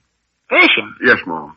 And you're going to use a hatchet to cut up firewood and cook the fish right out there. That's it, ain't it? I guessed it, didn't I? Well, I don't hardly know, Cedric. Oh, I know that's it. I can just tell. Yeah, all right. You know so much. Well, that's it, then. Got it. I'm glad to hear that. Well, that's nice. 'Cause I'm going with you. Huh? See, I got tonight off over at the war plant, and I was just sort of hoping for a chance to go fishing anyway. When are we leaving? Well, now, just a minute now, Cedric here. I believe if we could get out there about sundown, we'd have a pretty good chance to catch some fish. 'Cause Yeah. Whitey Everett was out there about a week ago, and he said they never even got a bite all afternoon. But then along about sundown, whammo. Yeah, well, now, just a minute, Cedric, before you Whitey go said make they had to a keep whopping the fish with the oars to keep them from jumping in the boat. Do you believe that, Mr. Abner? No, of course not. Well, I never neither. Whitey claimed it was true, though. Well, reckon I better get on home, start digging some bait. Well, hold on now, Cedric, before you go start making plans here. Why, have you already dug the bait?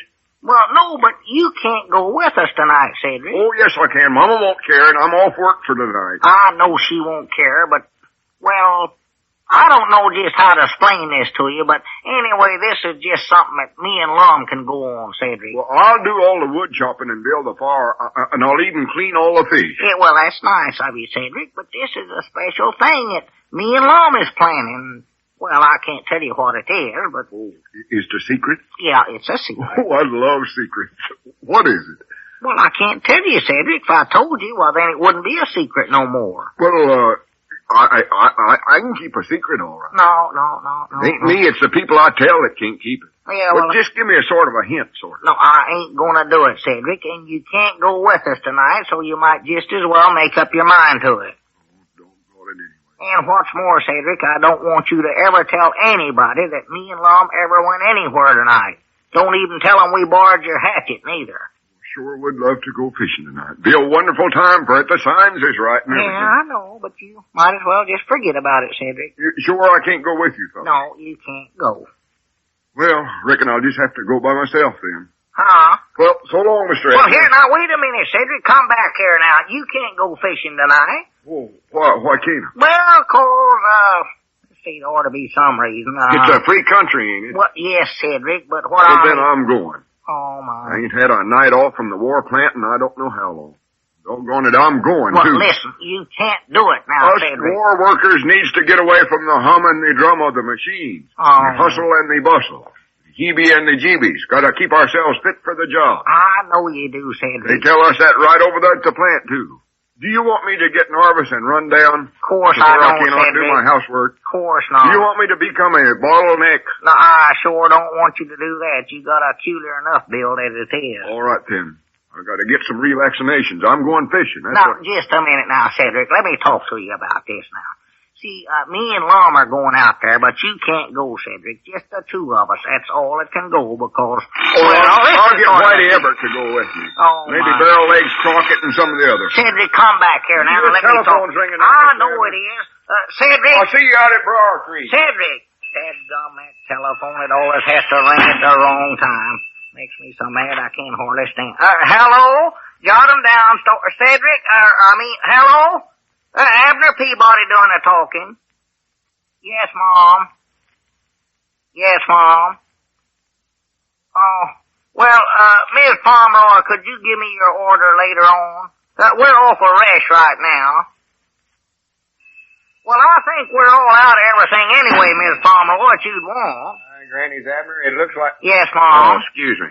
Well, no, we ain't out of everything, but whatever it is you want, well, that's what we're out of. For goodness sakes, what kind of talk is this? Well, even if we had it, Miss Pomeroy, it'd be such a poor grade you wouldn't want it. Abner, give me that phone. Well, it's just too hard to keep stocked up on stuff these days.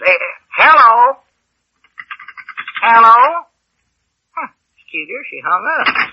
Well, I ain't surprised the way you was talking to her. Huh? You're going to run all our customers away telling them such stuff as Well, that. I had to do it, Lum. I had to get shut of her in a hurry. Well, you could have got shut of her way on the quicker by just taking her order than all that rigmarole you went through there. Yeah, but this is emergencies. We got to catch Cedric Wehunt, Lum. Okay, Cedric, is he loose?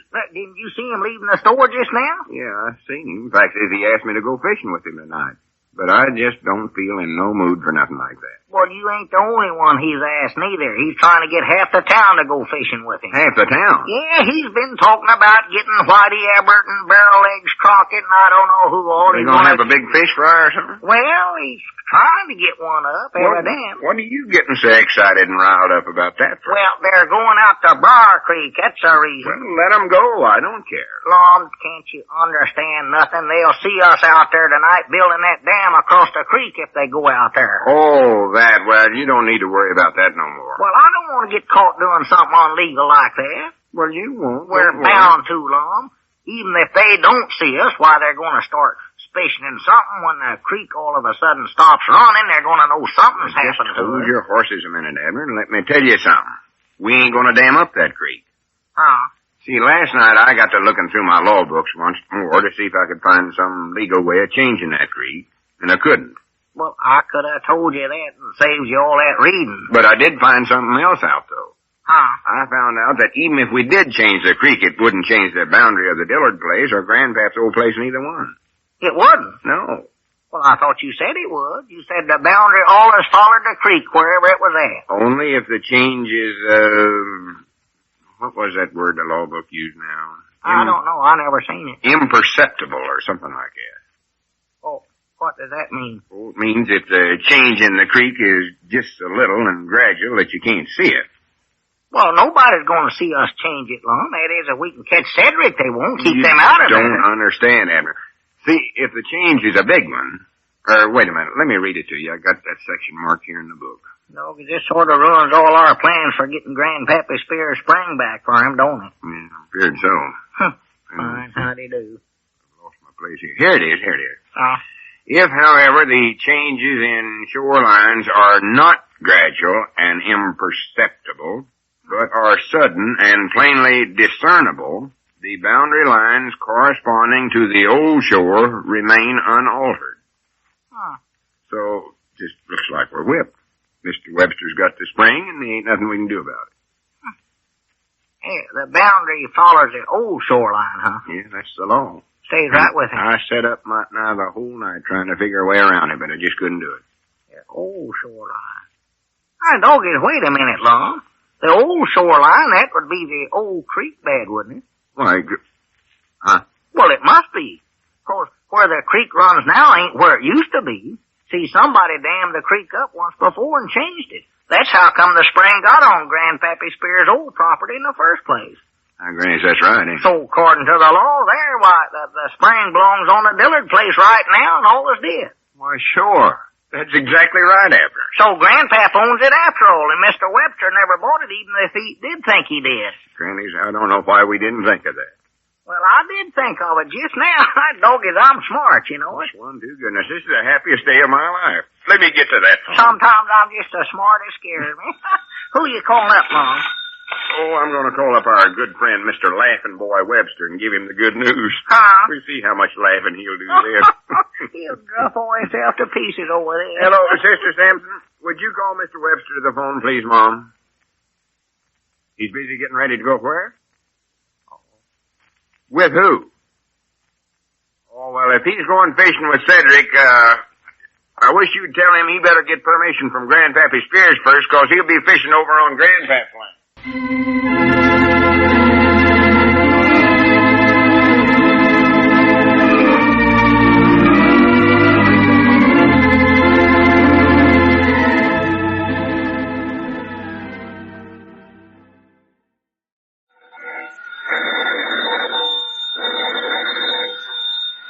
Granny's, Abner. I believe that's our ring. All right, Doggies, Lum, I believe you're right.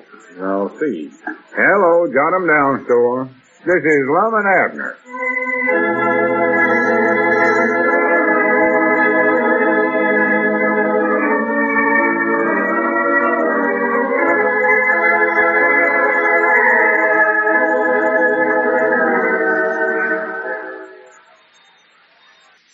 Now, let's see what's going on down in Pine Ridge.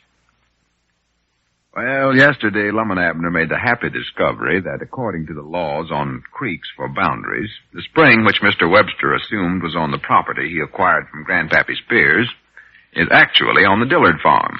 And inasmuch as Grandpap now owns the Dillard property, he also owns his old spring. As we look in on the little community today, we find the old fellows in their jot-em-down store and library. Lum is preparing to make a little journey. Listen.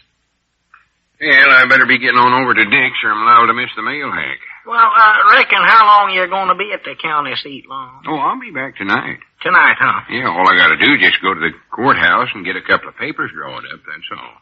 Well, is that all there is to it? Can you just show Mr. Webster the papers, then he'll have to give up that part of the land where the spring's on it? Well, he will eventually. He might try to fight it, but as long as we get these official papers, he's whipped before he starts feeding. Doggy, I sure hope you're right. Oh, I know I'm right. You do, huh? Oh, this has worked out fine, Abner. Just worked out grand. Yeah. Oh, big talking Mr. Webster's the loser any way you look at it. Yeah. I bound you he'll wish he never had come to Pine Ridge even. Oh, my. First he tricked Grandpap out of his farm in order to get hold of that valuable spring, and then we got him to put up most of the money to buy the Dillard place for Grandpap. Yeah, Doggies, you know, that was smart thinking on your part, too, Lum, getting him into your justice of the peace court and finding him that $500, you know. Well, it's pretty smart if I do say so myself. I don't like to cast compliments right in my own face, but it did show some quick thinking. Why, of course it did. I tell you, you got a brain up there in that little head. Well, thank you, Abner. I don't know if I'd go so first to say that. Well, you have. Well, you done good work, too. Arresting him and all. Bringing him into the court. Yeah, but you was the one that thought of the idea, though. You was the one, Mom. You got to take credit for it. Well, you're just going to overpower me and make me admit it. Yes, sir. Yeah, the nice part about the whole thing, now we find out the spring's actual over on the Dillard farm, after all. Yeah. And what I like about it, too, is it has all been dead legal as far as we're concerned. We ain't done a thing that weren't legal to get that place for Grandpap. Yeah, we might have got ourselves into a lot of trouble if we had changed the course of that creek like we was aiming on doing, but, of course, the way it worked out, it weren't necessary. No. Well, I better be getting on over there. Yeah, I believe you better if you're going to catch a mail hag, 'cause he don't stay here long, just long enough to grab that bag of mail and he's gone. Another thing, Abner, while I'm gone, try to be more careful with them ration stamps. Ration stamps? Yeah, don't use that system you studied up. Oh. Well, what's wrong with my system? Well, in the first place, ration stamps ain't used according to what letter different articles begin with. I mean, just 'cause a stamp's got the letter B on it, it don't mean you gotta buy a can of beans with it. Well, of course not. I know that, Lum. That's the silliest thing I ever heard of.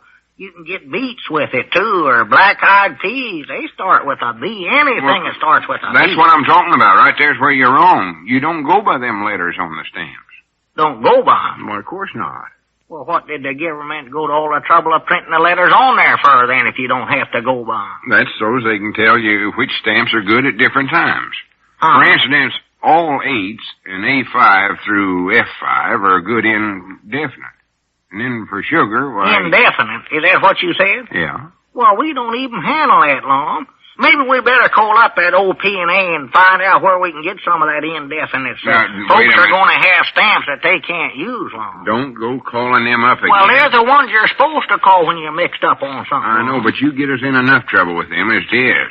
Best thing for you to do is just let the customers figure out the stamps for themselves. Don't you try to help them none.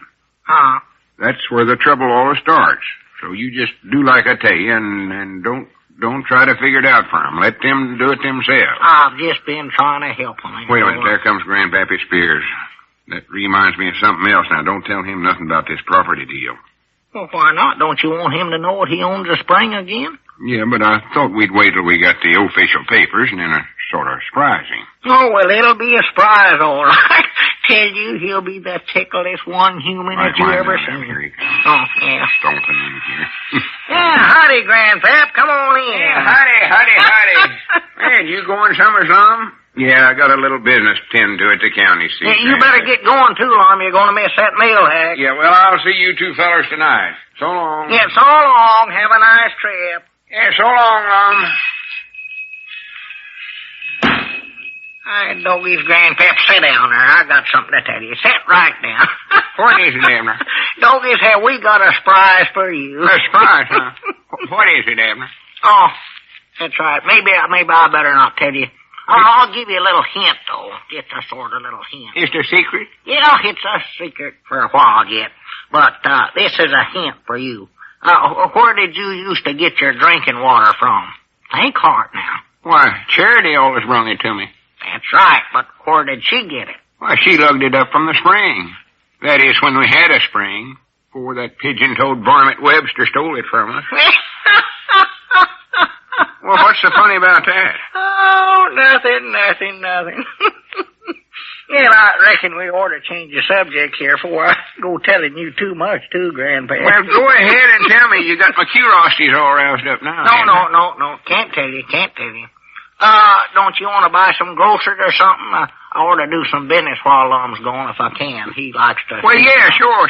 Charity did tell me to get something. Let's see, what was it now? She named it just... Think hard. We need the business, Grandpa. That man I can't think of. Oh, I recollect now. Can of hominy. Hominy, huh? Yeah. All right. Is there any points on that? Don't ask me. Well, ain't you supposed to know about such stuff as that? Not according to Lum, I ain't. You'll just have to figure that out for yourself, Grandpap. I can't help the customers no more, he says. Well, I don't know nothing about that spavined-legged rationing. Charity most always generally does the buying. Oh.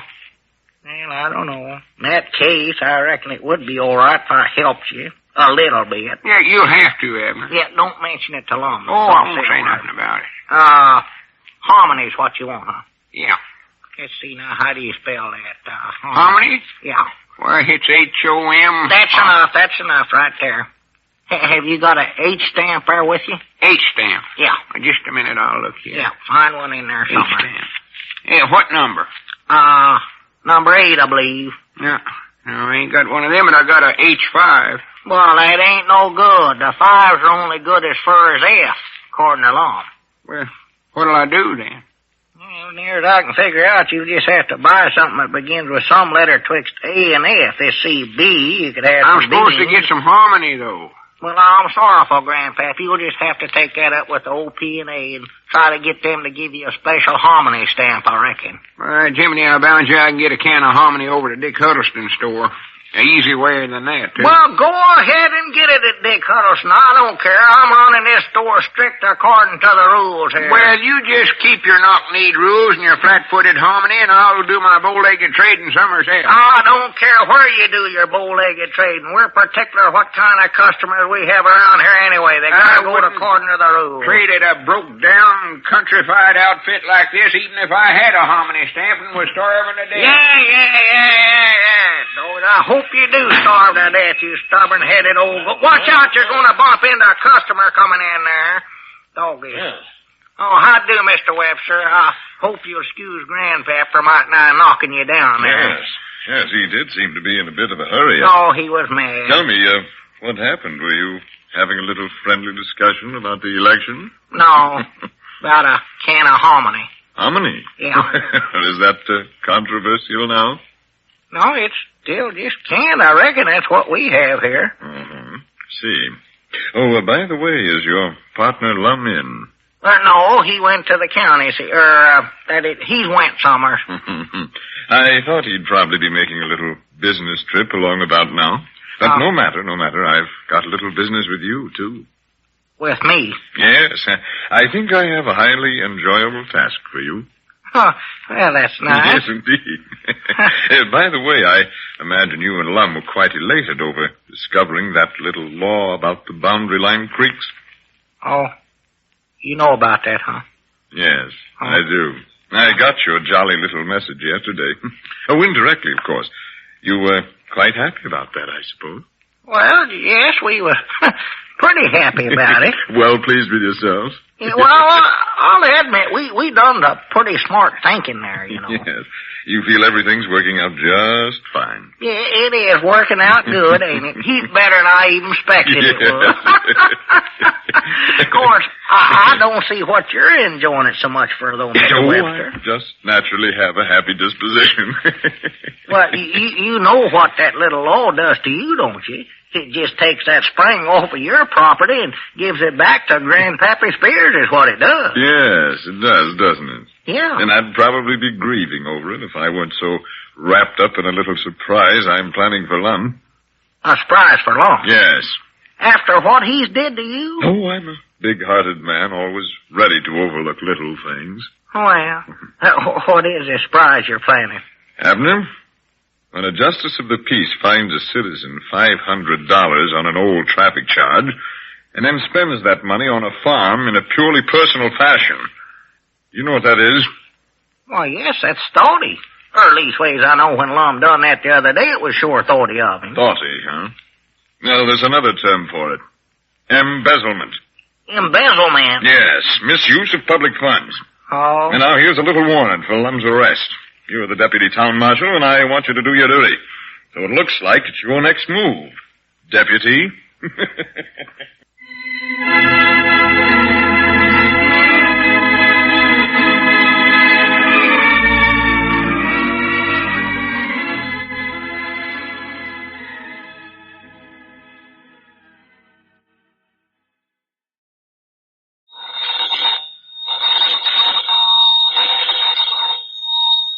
Granny's, Abner. I believe that's our ring.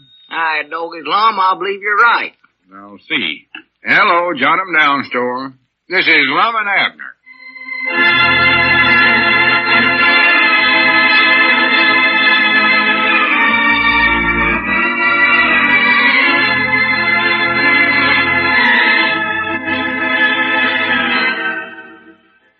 Now, let's see what's going on down in Pine Ridge. Well, after Lum left for the county seat yesterday to establish proof of Grandpappy Spears' ownership of the spring, Mr. Webster dropped in to see Abner and presented him with a warrant for arrest to be served upon Lum on a charge of embezzlement. As we look in on the little community today, we find Abner in the Jot 'em Down store waiting for Lum to return and faced with the unpleasant task of serving the warrant. Cedric is just entering. Listen. Oh, howdy, Cedric. Beauty day. Doggers, I'm glad it's you. For a minute, I was afeard you was Lum. No, I'm Cedric. Mr. Lum's older than me, don't you know? He's got a mustache. I know what he looks like, Cedric, but I just never seen it was you till you got inside. Besides, I'm so nervous and jumpy today, I can't see straight no ways. What's the matter? You got the insomnias again? I got the insomnias and outsomnias and everything else. Bet you can't go to sleep, neither. Yeah, I know I'm going to feel a heap worse when Lum gets here. Why, are you mad at him again? No, I ain't mad at him, Cedric, but I've got something to tell him, and I don't know how in the world I'm ever going to bring myself to do it. Well, what are you going to tell him? Well, it ain't nothing, Cedric, hardly. You didn't see the mail hack coming when you was out in the street just now, did you? No, Mom. You expecting to get a package in the mail or something? I'm expecting Lum. He went into the county seat yesterday to take care of some business there, and he didn't make it back last night, so he'll more than likely be getting in this morning. Yeah, more than likely. Doggone, I just hope that mail hack's late today. I ain't even studied up a way to bring up the subject yet. What subject? Subject of arresting Lum. Dad, blame it all. Arresting Mr. Lum? I weren't even on telling you that, Cedric. Now, I don't want you to tell nobody else, neither. No, Mom. What are you arresting him for? What's he done wrong now? Well, you wouldn't understand it, Cedric. It's something called embezzlement. Oh, embezzlement. Yeah. Boy, that does sound bad. Well, it ain't good, I'll tell you that. What is it anyway, Mr. Abner? I don't even know what a bezel is. Well, it's hard to explain, Cedric. Besides, I just ain't no condition to explain nothing today. This is the worst one thing I've ever been faced with in my whole life. I'd rather walk right into a cage full of wild hippopotamuses than to serve that warrant. Oh, is that anything like a bezel? Cedric, don't even talk about it. You don't realize what a terrible thing this is I got to do, Cedric. Why, he'll more than likely go to the penitentiary for this. Penitentiary? Oh, my goodness sakes. So this here Lum's been my best friend for 30-odd years. Now I got to be the one to do this awful thing to him. Arrest him, you mean? Cedric, don't use that awful word. Oh, excuse me. Every time I hear a car go by, I think it's a mail hack. Ain't even got enough nerve to look out in the street and see. Well, you can look out there now, 'cause it's there. See it? Yonder, oh, my goodness. Is Lum in it? Can't tell yet. It's starting across the street there in front of Dick Huddleston's store. Oh, I hope Lum ain't there. I hope he missed it. Well, he's there all right. I can see him now. He's getting out and he's heading over this way. See, he's got a mustache like I told you. Oh, me. I'd give anything in the world if I didn't have to go through with this. Cedric, maybe you better leave. Oh. I believe I'd rather be alone when I tell him. You understand, don't you, Cedric? You mean you don't want me here? Well, that's sort of the idea, yeah. Why don't you just slip out the back way there? Go on now, Cedric. All right. I'd love to stay and listen. Though. Yeah, well, you can come over later. And don't go telling anybody about this neither, Cedric. They'll find out about it quick enough. No, Mom, I won't tell nobody. So long. So long. Always, I wish something would happen and oh my. Well, howdy, Abner, old boy. It's sure good to be back again. Howdy, Lum. Yes, sir. I've always said the best part of going away summers is getting back home. Be it ever so humble, there's no place like home. I've always said that. No, I reckon not. Yes, sir. It's sure good to get back. Couldn't even find a place to sleep last night. Final had to sleep on a bench in the depot there. Was the hotel crowded? Oh, yeah. Little old young'uns laying around on the depot benches sleeping and Well, crying. Yeah, hotels fell clean up. Had a convention in town. The Polk County Post-War Planners or something like that. Well, I thought you weren't aiming on spending the night there. Well, I wasn't, but I missed the milk truck, so I couldn't get back. Oh. Yeah, Granny, it's good to be back. Let me sit down in my rocker there. Granny, I'm wore to a frazzle. Wore to a frazzle. Yeah, you do look a little tired, all right. Yeah, this feels good. You know, I believe I'd just as soon spend the rest of my life sitting right here. I don't never want to go no place again. You don't, huh? No, sir. Well, anything happened while I was gone? Anything new? Oh, well, there was I can't think of nothing right offhand, Lum. You know, we ought to get hold of Grandpap Spears right away and tell him the good news. Good news. Yeah, about him being the rightful owner of his spring again. I got the papers now to prove it. Oh. Say, what's the matter with you anyway? You act like you're in a daze or something. I do, huh? Ain't you feeling well? Oh, I feel all right. Feel fine, I think. Sure don't act it. I'm all right. Honest, I am, Lum. It's just my glasses that makes me look that way, I reckon. Or they get me some new ones. Well, I wished I'd have known that. I could have bought you some yesterday. Went right by the dime store there at the county seat. Yeah, it would have been nice. I reckon I ought to have thought of it. Yeah, fellow oughtn't to neglect his eyes. Next time I go in there, I'll pick you up a pair. I'll even get you some of them 39-cent ones. Mom, I wish you wouldn't be so good to me. So I ain't being good to you. Yes, you are, too. Even if I was, it ain't no more'n right. You're my friend. Facts is, me and you are the best friends one another's got, ain't we? Why, yeah, sure we're. That's the trouble, too. Trouble? What do you mean by that? Well, you see, Lum, there's something... Dadgum it all. Are you trying to tell me something, Abner? Well, yeah. No. Well, what is it? Yes or no? I believe it's no. I thought I had something to tell you, but I can't recollect it now, hardly. You are acting cuter, Abner. Sure there ain't nothing wrong with you. Well, maybe that's it. I might be just having one of my spells again, I think. Well, maybe you better run on home and lay down for a while, Abner. I can take over here at the store now. No, I'll be all right. I'm feeling better now, I reckon. Maybe you need some fresh air. Maybe. Wait a minute, I'll tell you. Why don't you take these papers I got at the county courthouse and go out to Grandpap's place and surprise him? Well, if you think I ought to, all right. But first, there's something wrong. Wait a minute. I believe I'd rather have you wait till I can go along, Abner. I want to see old Grandpap's face when he finds out he's got his spring back. I wouldn't miss that for the world. Well, I know he'll just be so tickled he won't be able to talk. He'll admire you so much he'll just burst. Oh, peace, boy. Right now, him and Aunt Charity thinks you're the most wonderfulest human being that ever drawed breath for getting that farm from 'em. Riddle prattle. Anybody would have did that for a friend. You'd do the same thing for me. I know you would. Well, yeah, sure. Of course, Lum, sometimes, there's some things a feller has to do even though somebody is his friend. That is, Just what do you mean? Lum, I'd like to ask you a question. Yeah, sure. Go ahead. Well, let's say now there's two fellers. Friends. True friends. Maybe even partners in business of some kind. Like me and you. Go ahead. We got two fellers. What about them? What's your question? Well, let's say that one of them is he's a sort of, yeah, and the other has did something wrong. Now, he never aimed on doing nothing wrong. Fact is, he just done what he done to help out somebody else, let's say. Well, what did he do that was wrong? Well, could be most anything, I reckon. Broke some little old law like, say, embezzlement, maybe, or... Embezzlement? That's a serious charge. Yes, huh? Oh, sure. A man can get thrown right square in the penitentiary for that. He can, huh? Well, you bet your life he can. Oh.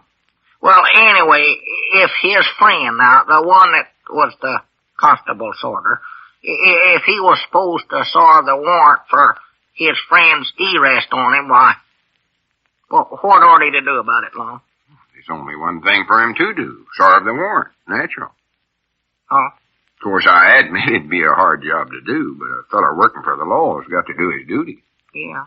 Well, that's what I figured you'd answer. Well, what other answer could you give in a case like that? No, I don't reckon. Of course not. Well, Lum, I've got something to tell you. Well, I thought you sort of had something on your mind. What is it? Well, now, this ain't none of my doings, Lum. Well, for goodness sakes, what is all this anyway? Well, Dogus, maybe I do need some fresh air after all. I don't feel pretty good. Well, you sure don't look your level best, I'll say that. Is there anything I can do for you? No, I'll just go outside for a while. I'll maybe go on home. Yeah, that's a good idea. And Lum, there's a sort of a paper sitting there next to the cash drawer. You might sort of glance at it if your mind's to after I'm gone. Oh, is it something for me? Well, yeah, but don't read it yet now. Wait till I'm gone. Well, all right, if that'll make you happy. Just take care of yourself, Abner, and if you ain't feel no better tomorrow, don't come down to the store. Yeah, I'll be all right. I'll see you later. Yeah, you bet. So long. Never saw Abner acting so peculiar before. Hope it ain't nothing serious. Thinking what this paper's all about. By order of the courts of Polk County, state of Arkansas, Lum Edwards is hereby placed under arrest on the charge of embezzling public funds. Well, I do know. So that was what was eaten on. Oh, bless his little